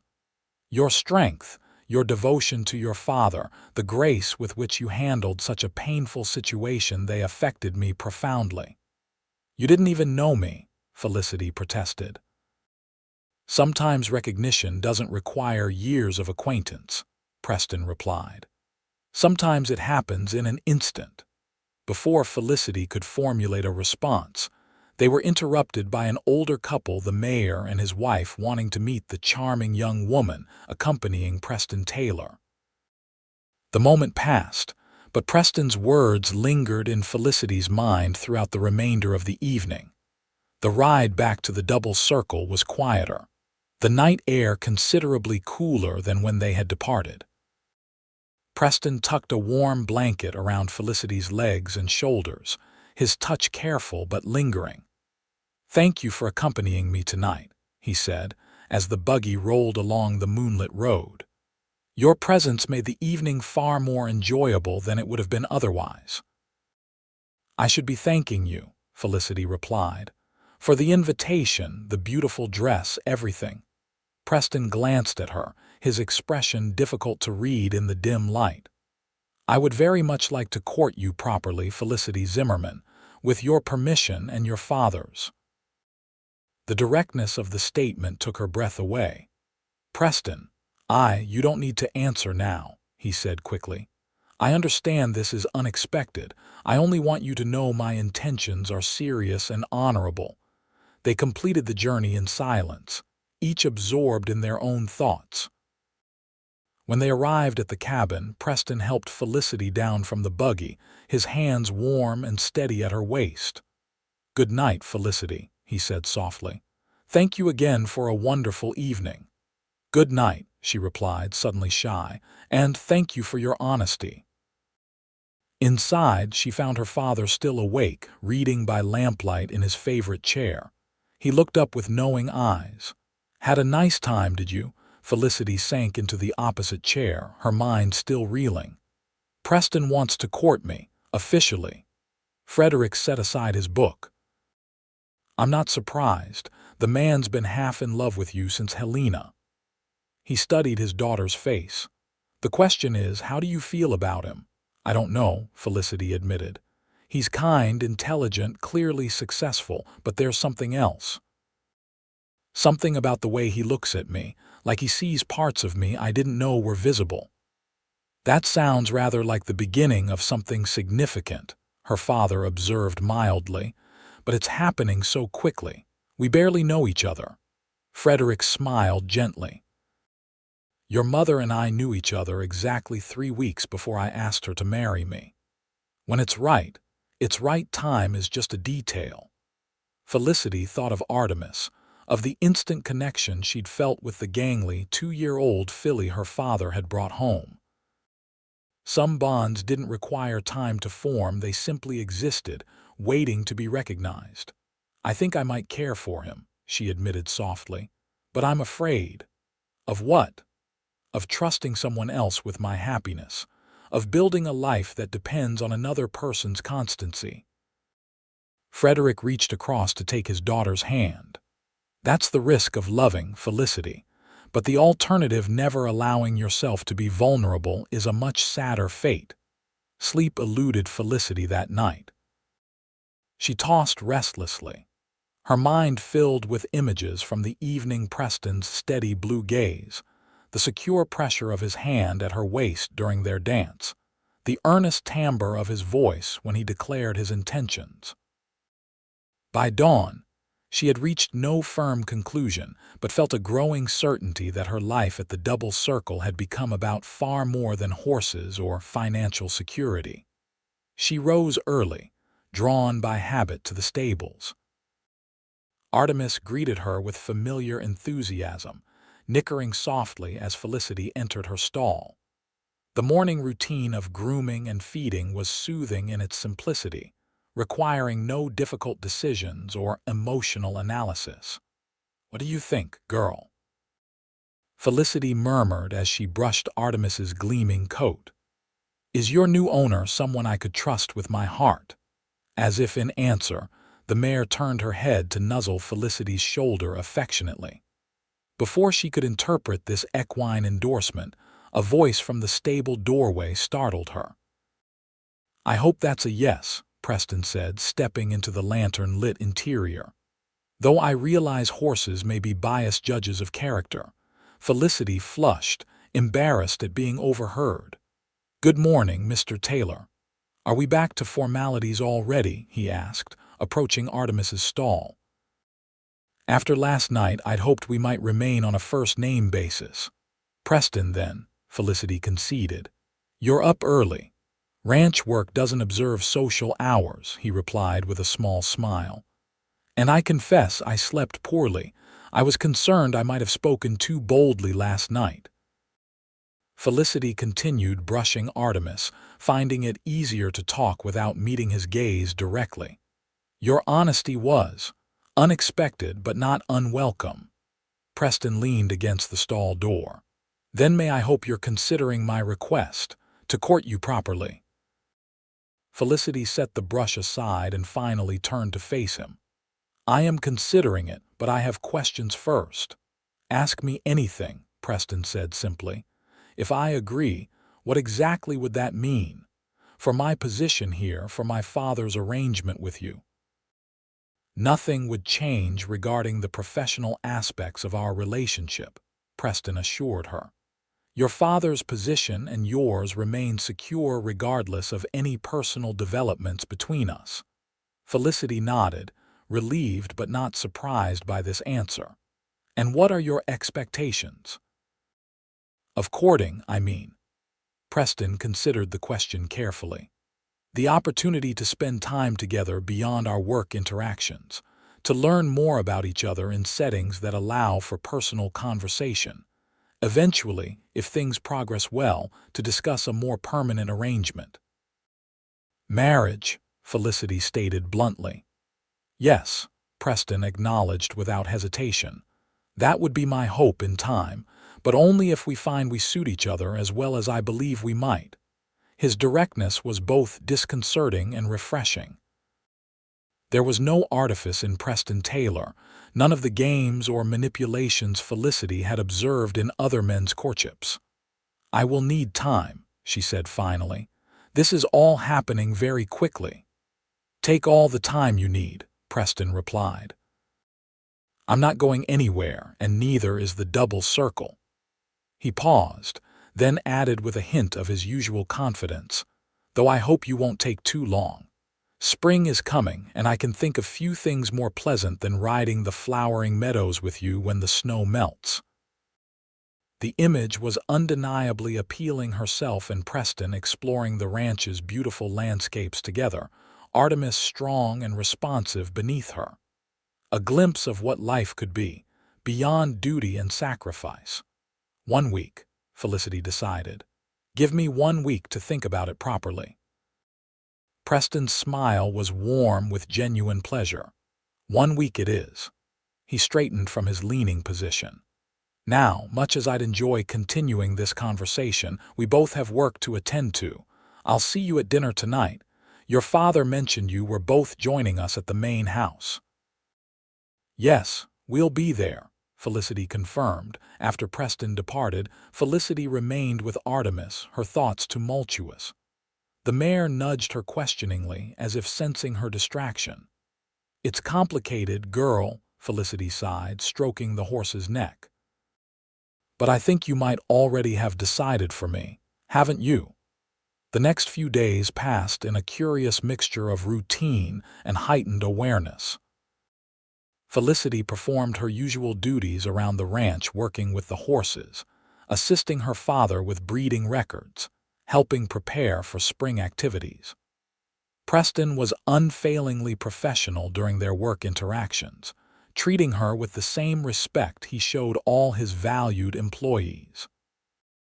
Yet there were moments, a lingering glance across the corral, the brush of his hand against hers when passing documents, the warmth in his voice when speaking directly to her that made it clear his feelings remained unchanged. He was giving her the space she'd requested, but his interest was unwavering. Frederick watched the subtle dance between them with barely disguised amusement. "For two intelligent people, you're making this unnecessarily complicated," he observed one evening as they sat by their cabin fireplace. "What do you mean?" Felicity asked, looking up from her mending. "You care for the man, he cares for you. The obstacles you're imagining exist primarily in your own mind." Felicity set aside her sewing. "It's not that simple, Pa, isn't it?" her father challenged gently. "Tell me honestly, what is it you're truly afraid of?" Felicity stared into the flames, considering the question. "I'm afraid of building a life around someone, only to discover I've made myself vulnerable to heartbreak." "That's the risk we all take when we love," Frederick replied. "Your mother and I faced the same uncertainty, but the alternative, never allowing yourself to love fully, is far more tragic." "I know," Felicity admitted, "but this is happening so quickly. I barely know him." Frederick's expression grew thoughtful. "What do you know about Artemis when you first met her?" The apparent non sequitur caught Felicity off guard. "What? That first day I brought her home, that gangly 2-year-old with more spirit than sense. What did you know about her?" "Nothing, really," Felicity replied, confused by the direction of the conversation. "Just that she was a quarter horse with good bloodlines." "Yet within an hour you were inseparable," her father pointed out. "You recognized something in her that resonated with you, her spirit, her intelligence, her heart. You trusted that recognition without questioning it." Understanding dawned. "You're saying it's the same with Preston?" "I'm saying that sometimes we recognize compatibility immediately, whether with a horse or a person. The head may need time to analyze and confirm, but the heart often knows right away." Frederick leaned forward, his expression earnest. "I've watched you with Preston Taylor. There's an ease between you, a natural harmony that can't be manufactured or forced. That's rare, Felicity, and valuable." Felicity considered her father's words long after he'd retired for the night. There was truth in what he'd said. She had felt a connection with Preston from their earliest meetings, a sense of recognition that defied logical explanation. Even when she'd resented him for purchasing Artemis, she couldn't deny his fundamental decency or the strange pull she felt in his presence. The following morning, she rose before dawn, drawn to the stables by a need for the clarity she always found in Artemis's company. The mare greeted her with sleepy affection, leaning into Felicity's touch as she began the familiar routine of grooming. "Pa thinks I'm overthinking this," Felicity murmured as she worked. "He might be right." As the sun began to rise, casting long shadows across the stable floor, Felicity made her decision. The fear of vulnerability remained, but it was outweighed by the growing certainty that Preston Taylor was a man worth taking a chance on. She found him in the main house study after breakfast, reviewing cattle purchase agreements with Mr. Hollister. When she knocked on the open door, both men looked up. "Miss Zimmerman," Preston greeted her, a careful neutrality in his voice. "Did you need something?" "A moment of your time, if convenient," she replied, equally formal. Hollister gathered the papers quickly. "We're about done here anyway, boss. I'll check on those fence repairs and get back to you later." Once they were alone, Preston gestured to a chair opposite his desk. "Please sit." Felicity remained standing. "I've been thinking about your request to court me." Preston's expression revealed nothing, though his knuckles whitened slightly where his hands rested on the desk. "And have you reached a decision?" "Yes," Felicity said simply. "My answer is yes." For a moment, Preston didn't move. Then a smile of such genuine delight transformed his features that Felicity felt her breath catch. He stood and moved around the desk to stand before her. "You're certain?" he asked, searching her face. "I don't want you to feel pressured by our working relationship or your father's position here." "I'm certain," Felicity confirmed, "though I still have conditions." Preston's smile didn't falter. "Name them." "We proceed slowly. I need time to know you better before considering anything more permanent." "Agreed," Preston nodded. "What else?" "Our professional relationship remains separate from our personal one. When we're working, I'm still your horse trainer, not whatever else I might become." "Absolutely," Preston agreed seriously. "I would expect nothing less. Any other conditions?" Felicity hesitated, then added her final stipulation. "Be patient with me. This is unfamiliar territory." Preston's expression softened. He reached for her hand, holding it gently between both of his. "Felicity Zimmerman, I have waited 5 months for this opportunity. Patience is a quality I have in abundance, at least where you're concerned." The warmth of his hands around hers and the sincerity in his blue eyes stirred emotions Felicity had kept carefully guarded. "Then we have an agreement, Mr. Taylor." "Preston," he corrected softly. "At least when we're not discussing ranch business." "Preston," Felicity amended, finding she liked the sound of his name on her lips. He lifted her hand and with old-fashioned courtesy pressed a gentle kiss to her knuckles. "Thank you for trusting me with this chance. I promise I won't disappoint you." Spring arrived in Montana Territory with its usual capricious nature, warm days followed by sudden snowstorms, muddy roads giving way to dusty tracks within hours. The double circle bustled with seasonal activities, calving, planting, and preparing for the first horse breeding of Preston's ambitious program. Amid the work, Preston courted Felicity with thoughtful attention to her expressed wish for a gradual progression. Their time together included riding expeditions to explore the ranch's farthest reaches, quiet evenings of reading and conversation in the main house library, and occasional trips to Helena for supplies that inevitably included small pleasures like dining at the hotel restaurant. Frederick observed their growing closeness with paternal satisfaction, offering subtle encouragement without intrusive questions. His own health continued to improve with the milder weather and regular medication, allowing him to take a more active role in the ranch's horse program.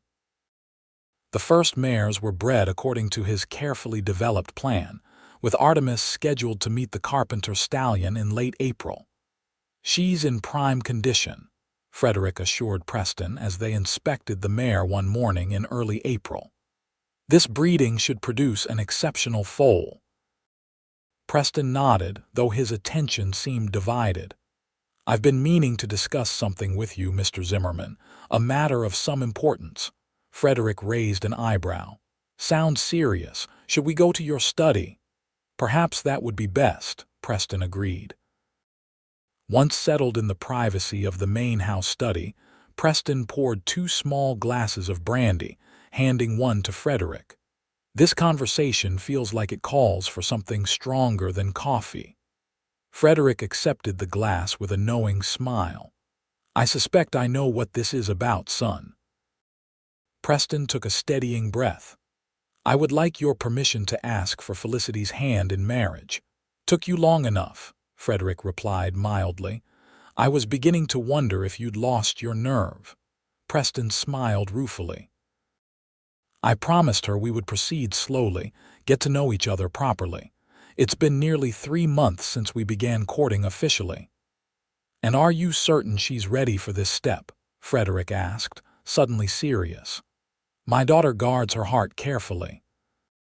It would pain me to see her retreat if you push too quickly."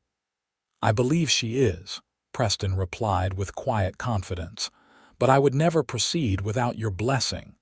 Frederick studied the younger man thoughtfully. "You've proven yourself a man of integrity, Preston. You've treated both Felicity and me with respect and generosity, More importantly, I've seen how you look at my daughter the same way I looked at her mother for 30 years. Is that a yes? Preston asked. It is, Frederick confirmed, with one condition of my own. Name it. Make Artemis a wedding gift to my daughter. Return what she sacrificed for my sake. Preston's expression registered surprise, followed by understanding. You knew. That you bought Artemis intending to eventually return her to Felicity. I suspected as much. It seemed too convenient, your appearance at the auction, your generous bid, your subsequent interest in our family. I saw her at Dr. Morgan's office first, Preston admitted. The day before the auction, when I overheard why she was selling the horse, something inside me couldn't bear it. I had to do something, Frederick nodded. So you bought Artemis at an outrageous price, then created a position for me that would bring Felicity close to both you and her beloved horse. It sounds calculating when you put it that way, Preston said uncomfortably. I assure you the position was genuine. Your expertise has been invaluable to the double circle. Oh, I know that, Frederick waved away the concern. But let's be honest, your interest in my daughter preceded your interest in my horse knowledge. Preston couldn't deny it. Yes. But everything that followed was sincere, Mr. Zimmerman. My feelings for Felicity developed naturally through knowing her, not from some romantic notion formed at first sight. I believe you, Frederick assured him, and I approve of your original impulse. It showed compassion and generosity, qualities my daughter deserves in a husband. He sipped his brandy. So, will you honor my condition? Return Artemis to Felicity as a wedding gift. With pleasure, Preston agreed immediately. Though legally, the mare has been hers since January. Frederick's eyebrows shot up. What? I transferred ownership to Felicity when you both agreed to come to the double circle, Preston explained. The papers are in my safe. I was waiting for the right moment to tell her. A slow smile spread across Frederick's weathered face. You are full of surprises, Preston Taylor. He raised his glass in a toast. To my future son-in-law, may you always keep a few steps ahead of my clever daughter. The perfect opportunity for Preston's proposal presented itself the following weekend. The early spring weather turned unexpectedly fine, with clear skies and mild temperatures that made the Montana countryside burst with new growth. Preston suggested a day ride to a particularly beautiful spot on the double circle's southern boundary, a high meadow overlooking a winding creek where wildflowers had begun to carpet the ground. Felicity readily agreed, happy for a day away from the increasingly busy ranch. They set out after breakfast, Preston on his black gelding, Felicity riding Artemis. They carried a picnic lunch prepared by Mrs. Chen and plenty of water for both themselves and the horses. The ride to the meadow took nearly 2 hours, but the journey itself was pleasant, the trail winding through stands of pine, across small creeks swollen with snowmelt, and through valleys where new grass had begun to emerge. They talked easily about ranch matters, books they'd both read, and plans for the coming summer. The meadow is just ahead, Preston said as they crested a final ridge. It's one of my favorite spots on the entire ranch. As they emerged from the tree line, Felicity gasped at the view. The meadow stretched before them, already dotted with early wildflowers, blue lupines, yellow arrowleaf balsamroot, and delicate white spring beauties. Beyond it, the land fell away into a valley where a creek meandered through stands of aspen just beginning to leaf out. In the distance, snow-capped mountains formed a majestic backdrop against the clear blue sky. It's beautiful, Felicity breathed, reining Artemis to a halt beside Preston. I discovered it last fall, Preston said, dismounting and moving to help Felicity down. I knew then that I wanted to share it with you when spring came. They secured the horses where they could graze on the new grass, then spread a blanket in a sunny spot with the best view of the valley. Mrs. Chen had outdone herself with the picnic fried chicken, bread and cheese, apple tarts, and a flask of sweet lemonade. As they ate, Preston seemed uncharacteristically distracted, his gaze repeatedly drawn to the saddlebag still hanging from his gelding saddle. "Is something wrong?" Felicity finally asked, noticing his preoccupation. "Not wrong," Preston assured her quickly. "There's something I need to discuss with you." Felicity set aside her half-eaten tart, suddenly alert to the seriousness in his tone. "What is it?" Preston reached for her hand, his own surprisingly cool despite the warm day. "These past months have been the happiest of my life, Felicity. Getting to know you, watching you with the horses, seeing your relationship with your father, it's all confirmed what I suspected from our first meeting." "And what was that?" Felicity asked softly, though she suspected she knew the answer. "That you are an extraordinary woman, strong, principled, fiercely loving to those fortunate enough to earn your loyalty." Preston's blue eyes held hers with unwavering intensity. "I came west seeking a new beginning, something I could build with my own hands and heart. I found that in the double circle, but I found something far more precious in you." He released her hand and stood, walking to his horse to retrieve something from the saddlebag. When he returned, he held a small wooden box and a rolled document tied with ribbon. "Felicity Zimmerman," he said, kneeling beside the blanket. "I am asking you to be my wife, to build a life with me here, to make the double circle not just a successful ranch but a true home." He opened the box, revealing a ring unlike any Felicity had seen in Montana territory, a deep blue sapphire surrounded by small diamonds, set in delicate gold. "This was my grandmother's," Preston explained. "The only family heirloom I brought west with me." Felicity stared at the beautiful ring, then at Preston's earnest face, her heart racing. Despite the hints and gradual progression of their courtship, the reality of this moment, Preston Taylor asking for her hand, offering her a future beyond anything she dared imagine, overwhelmed her. "Preston, I don't know what to say." "Say yes," he suggested with a tentative smile. "Or if you need more time, tell me that. But know that my feelings won't change, no matter how long you need." Felicity looked past him to where Artemis grazed contentedly beside Preston's gelding. The two horses had developed their own companionable relationship over the months, much like their riders. There was something right about the picture they made together, a partnership built on mutual respect and genuine affection. "I don't need more time," Felicity said, returning her gaze to Preston's anxious face. "My answer is yes." The joy that transformed Preston's features was worth any lingering doubt she might have harbored. He slipped the ring onto her finger, a perfect fit, as if it had been made for her, then leaned forward to kiss her for the first time. A gentle touch of lips that deepened when Felicity responded with unexpected fervor.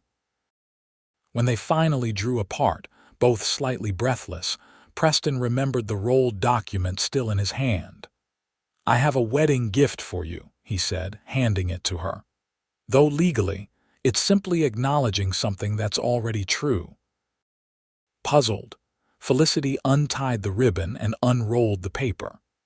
It was a formal bill of sale and transfer of ownership for Artemis, dated January 5, 1879, the day she and Frederick had arrived at the double circle. The mare had been transferred to Felicity Zimmerman for the sum of $1.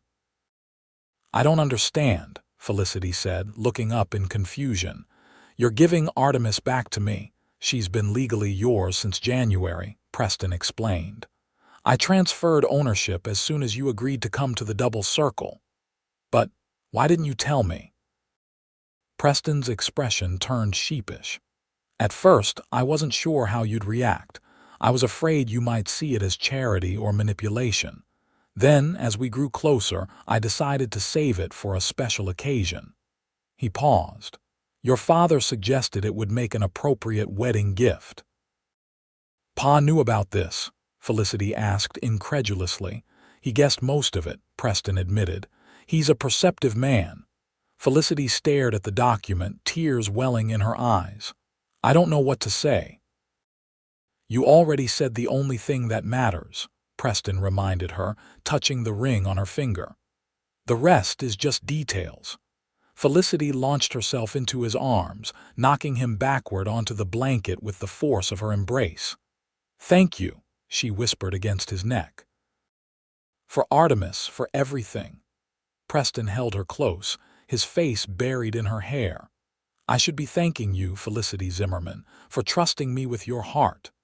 They were married in late May when the Montana landscape was at its most beautiful. The ceremony took place on the double circle, with an arbor constructed especially for the occasion in the garden Mrs. Chen had established behind the main house. Reverend Phillips came from Helena to officiate, and the guest list included most of the prominent ranching families in the area, as well as Dr. Morgan, Mrs. Holbrook, and other friends from town. Felicity wore a gown of ivory silk ordered from Denver, with a veil her mother had worn at her own wedding. Frederick, stronger than he had been in years, walked his daughter down the aisle with tears of joy barely contained in his eyes. Preston waited beneath the flower-decked arbor, his expression a mixture of awe and happiness as Felicity approached. The vows were simple and heartfelt, exchanged with clear voices that carried across the assembled guests. When Reverend Phillips pronounced them husband and wife, the cheer that went up startled birds from nearby trees. Even Artemis, watching from a paddock near the garden, seemed to approve, nickering loudly at the sound of Felicity's laughter as Preston swept her into his arms for their first kiss as a married couple. The celebration continued well into the evening, with tables set up on the lawn, lanterns hung from trees, and a small band playing for dancing. Preston and Felicity moved among their guests, accepting congratulations and well wishes with gracious happiness. "You've done well for yourself, Miss Zimmerman, or rather, Mrs. Taylor now," Dr. Morgan said when he came to offer his good wishes. "Though I confess, I had my suspicions about Mr. Taylor's interest from that first day in my office." Felicity looked at him curiously. "What do you mean?" The doctor's eyes twinkled. "The way he looked at you when you were discussing your father's medicine, it wasn't just admiration for your dedication, there was something more there, even then." Later, as the celebration began to wind down, Felicity found a moment alone with her father. Frederick sat in a comfortable chair at the edge of the festivities, watching the dancers with contentment. "Happy, Pa?" she asked, sitting beside him. "More than I can say," he replied, taking her hand. "Your mother would be so proud of you, Felicity. And she would have approved of Preston, I think." "I wish she could be here," Felicity said softly. "She is in her way," Frederick assured her. "In the strength you found to carry on after losing her, in the love you're now brave enough to accept." He glanced toward Preston, who was bidding farewell to departing guests. "He's a good man, the kind who returns a beloved horse because he understands what she means to you." Felicity smiled. "Did you suspect his plan from the beginning?" "Not at first," Frederick admitted. "But I began to wonder when he seemed more interested in our well-being than strictly made sense for a business arrangement." He squeezed her hand. "Life has a way of bringing unexpected blessings, daughter, sometimes through the very sacrifices we thought would break our hearts." As the last guests departed and the ranch hands began clearing away tables, Preston found his bride sitting with her father. "May I steal my wife for a moment?" he asked Frederick. "I have one last surprise for her." Frederick waved them off with a smile. "Go on." I'm perfectly content right here with this excellent brandy and my memories of a beautiful day." Preston led Felicity toward the stables, which had been left lit with lanterns for the evening. "Where are we going?" she asked curiously. "You'll see," Preston replied mysteriously. Inside the stable, all was quiet except for the occasional soft nicker of a horse disturbed by their entrance. Preston guided Felicity to Artemis's stall, where the mare greeted them with sleepy interest. "I thought you might want to say good night to her," Preston explained, "and to give her this." He produced a sugar cube from his pocket. Felicity laughed, taking the treat and offering it to Artemis, who accepted it with delicate precision. "You know me well, husband." "I intend to know you better with each passing day, wife," Preston replied, wrapping his arms around her from behind as she stroked Artemis's velvet nose. Starting with a proper honeymoon, Felicity turned in his embrace. Honeymoon. But the spring breeding program, the new foals coming, can be managed by your father and Hollister for 2 weeks, Preston finished for her. "I've arranged everything. We leave for Denver tomorrow morning." "Denver!" Felicity exclaimed. "But that's so far," Preston silenced her with a kiss. "Not too far for a proper honeymoon. Besides, I want to show you something of the world beyond Montana territory. And Denver has the finest hotel west of Chicago." Felicity couldn't argue with the appeal of the plan, though part of her worried about leaving the ranch during such a busy season. "Are you sure Pa will be all right managing things?" "Absolutely certain," Preston assured her. "In fact, it was his suggestion. He said, and I quote, 'Get that girl away from horses for at least a week so she remembers there's more to life.'" Felicity laughed, recognizing her father's blunt wisdom. "Well, when you put it that way." They did indeed travel to Denver, spending 2 glorious weeks exploring the growing city, attending the theater, dining in fine restaurants, and enjoying the privacy of their hotel suite. For Felicity, who had never traveled beyond Montana territory, the experience was eye-opening and exhilarating. When they returned to the Double Circle in early June, they found the ranch thriving under Frederick and Hollister's capable management. The spring breeding program had proceeded exactly as planned, with 5 mares, including Artemis, successfully bred to carefully selected stallions. Summer passed in a blur of ranch work and domestic adjustments. Felicity and Preston moved into the main house, though they often visited Frederick in the foreman's cabin, where he insisted on remaining despite their invitation to join them. "Newlyweds need privacy," he declared firmly, "and I've grown attached to my little home. It suits me." By autumn, the Double Circle's reputation for quality horses had spread throughout the territory. Preston's business acumen combined with Frederick's expertise created a breeding program that attracted buyers from as far as Wyoming and the Dakota Territory. Felicity's skill with training the young stock added further value to their offerings. It was also in autumn that Felicity confirmed what she had suspected for several weeks: she was expecting their first child, due in late spring. Preston's joy at the news was boundless, and Frederick's gruff emotion betrayed how deeply the prospect of a grandchild affected him. "Another generation for the Double Circle," the older man said, voice suspiciously thick. "Your mother would be so pleased, Felicity." Winter arrived early that year, with heavy snows by November that confined ranch activities largely to the immediate vicinity of the buildings. Felicity, her condition beginning to show, divided her time between household management and the less strenuous aspects of horse care. Preston insisted on accompanying her whenever she visited the stables, protective of her in a way that was both touching and occasionally exasperating. "I'm pregnant, not made of glass," she reminded him one December afternoon as they walked arm in arm from the main house to check on Artemis, who was now visibly carrying her own foal. "Indulge me," Preston replied, helping her navigate an icy patch. "It's my first time being an expectant father." Artemis greeted them with her usual enthusiasm, though her movements were more measured now that she was heavy with foal.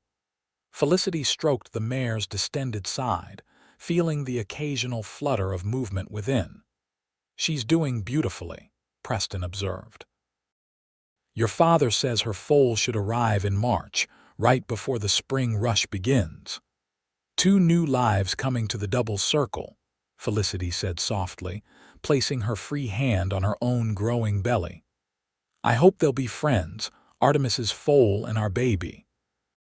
Preston wrapped his arm around her shoulders. "I have no doubt they will be. If our child inherits even half your affinity for horses, Artemis and her offspring will be constant companions." The winter passed slowly, as Montana winters tend to do, but the Taylors found happiness in simple pleasures evenings by the fire reading aloud to each other. Sunday dinners with Frederick in the main house, planning for both the ranch's future and their growing family. Felicity worked on a cradle quilt while Preston expanded their library to include children's books ordered from Denver. March brought the arrival of Artemis's foal, a strong, leggy colt with his mother's intelligent eyes and his sire's powerful build. Felicity, now in her 8th month of pregnancy and moving with deliberate care, spent hours in the stable watching the new mother and her offspring. "He's perfect," she told Preston and Frederick as they joined her one evening. "Look how he follows her every movement. He'll be smart like Artemis." "What will you name him?" Preston asked. Felicity considered the question seriously. "Apollo," she decided, "brother to Artemis in mythology and just as magnificent." April arrived with its characteristic blend of lingering winter and determined spring. The mountains remained snow-capped, but the valleys greened rapidly, and the double circle bustled with preparation for the coming season. New calves populated the pastures, spring planting commenced in the fields, and the horse breeding program prepared for another successful year. On a mild evening in late April, with the sunset painting the mountains gold and pink, Felicity Taylor gave birth to a healthy son. Preston paced anxiously outside their bedroom as Dr. Morgan and Mrs. Chen attended to the delivery, with Frederick keeping him company with steady reassurances. When the baby's first cry pierced the evening quiet, both men froze. Minutes later, Dr. Morgan emerged with a broad smile. "Congratulations, Mr. Taylor. You have a fine son and your wife is doing splendidly." Preston's legs nearly gave way with relief. "Can I see them?" "Of course." "They're waiting for you." Inside the bedroom, Felicity sat propped against pillows, her face tired but radiant, cradling a small bundle wrapped in a soft blanket. She looked up as Preston entered, her smile so full of love it made his heart ache. "Come meet your son," she said softly. Preston approached the bed with reverent steps, perching carefully beside her to peer at the tiny face nestled in the blanket. The baby's eyes were closed, his small features still red and somewhat squashed from birth, but to Preston, he was the most beautiful sight imaginable. "He's perfect," Preston whispered, reaching out to touch his son's tiny hand with one finger. The baby's fingers reflexively curled around it, gripping with surprising strength. "He has your chin," Felicity observed, "and I think your eyes, though it's hard to tell yet. What shall we call him?" Preston asked, unable to look away from the miracle they had created. Felicity had given this considerable thought during the long months of pregnancy. "I was thinking Matthew Frederick Taylor," she said. "Matthew means gift from God and Frederick for my father." Preston tested the name, finding it strong and fitting. "Matthew Frederick Taylor, a perfect name for our son." He leaned forward to press a gentle kiss to Felicity's forehead. "Thank you for this extraordinary gift, my love." Frederick was invited in to meet his namesake, his weathered hands trembling slightly as he held his grandson for the first time. "He has the Zimmerman nose," the older man declared with satisfaction. "Poor lad." The following weeks brought the double circle into full spring, with new life evident everywhere. Young Matthew thrived under the devoted attention of his parents, developing a healthy appetite and a distinct personality that showed itself in his determined gaze and occasional stubborn refusal to sleep when expected. By June, Felicity had recovered enough to resume limited duties around the ranch, often carrying Matthew in a sling as she supervised the training of young horses or checked on Artemis and Apollo. The mare was protective of her colt, but seemed to recognize Matthew as part of her extended family, allowing the infant close proximity when Felicity brought him to the paddock. "They'll grow up together," Felicity told Preston one evening as they sat on the main house porch, watching the sunset while Matthew slept peacefully in her arms. "Apollo will be Matthew's horse someday, I think." "A fitting partnership," Preston agreed. The son of Artemis carrying the son of Artemis's devoted owner. Felicity leaned against her husband's shoulder, contentment washing over her. "Did you ever imagine when you bid on her at that auction that we would end up here?" Preston's arm tightened around her. "I hoped," he admitted. "From the moment I saw you with her, so torn between necessity and love, I wanted to find a way to ease your burden. I couldn't have predicted exactly how our story would unfold, but I knew I wanted to be part of your life somehow."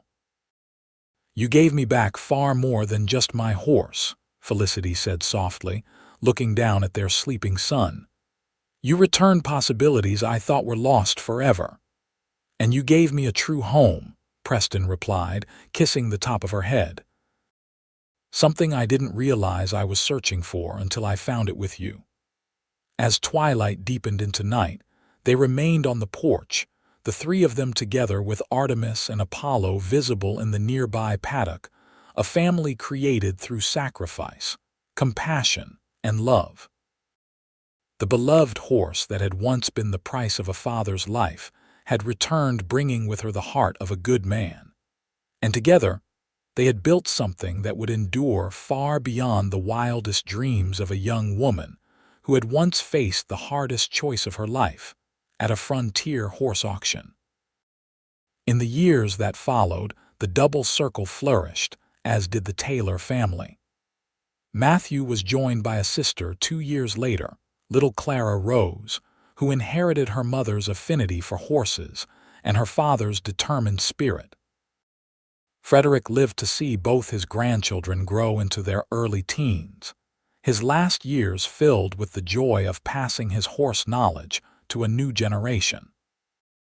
And Artemis, the mare at the heart of their story, produced 5 exceptional foals over her breeding years before retiring to a life of honored ease in the double circle's finest pasture.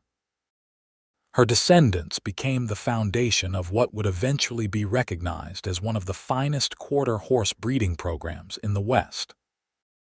Preston and Felicity Taylor's love story became something of a legend in Montana territory, how a desperate sacrifice led to unexpected happiness, how a horse brought together 2 hearts that might otherwise never have found each other. It was a reminder that even in the harsh realities of frontier life, compassion and love could transform lives in ways no one could predict. And on quiet evenings, long after their children were grown with families of their own, Preston and Felicity would still sometimes ride out together, he on his faithful black gelding, she on Artemis's granddaughter, to watch the sunset from that same meadow where he had proposed so many years before.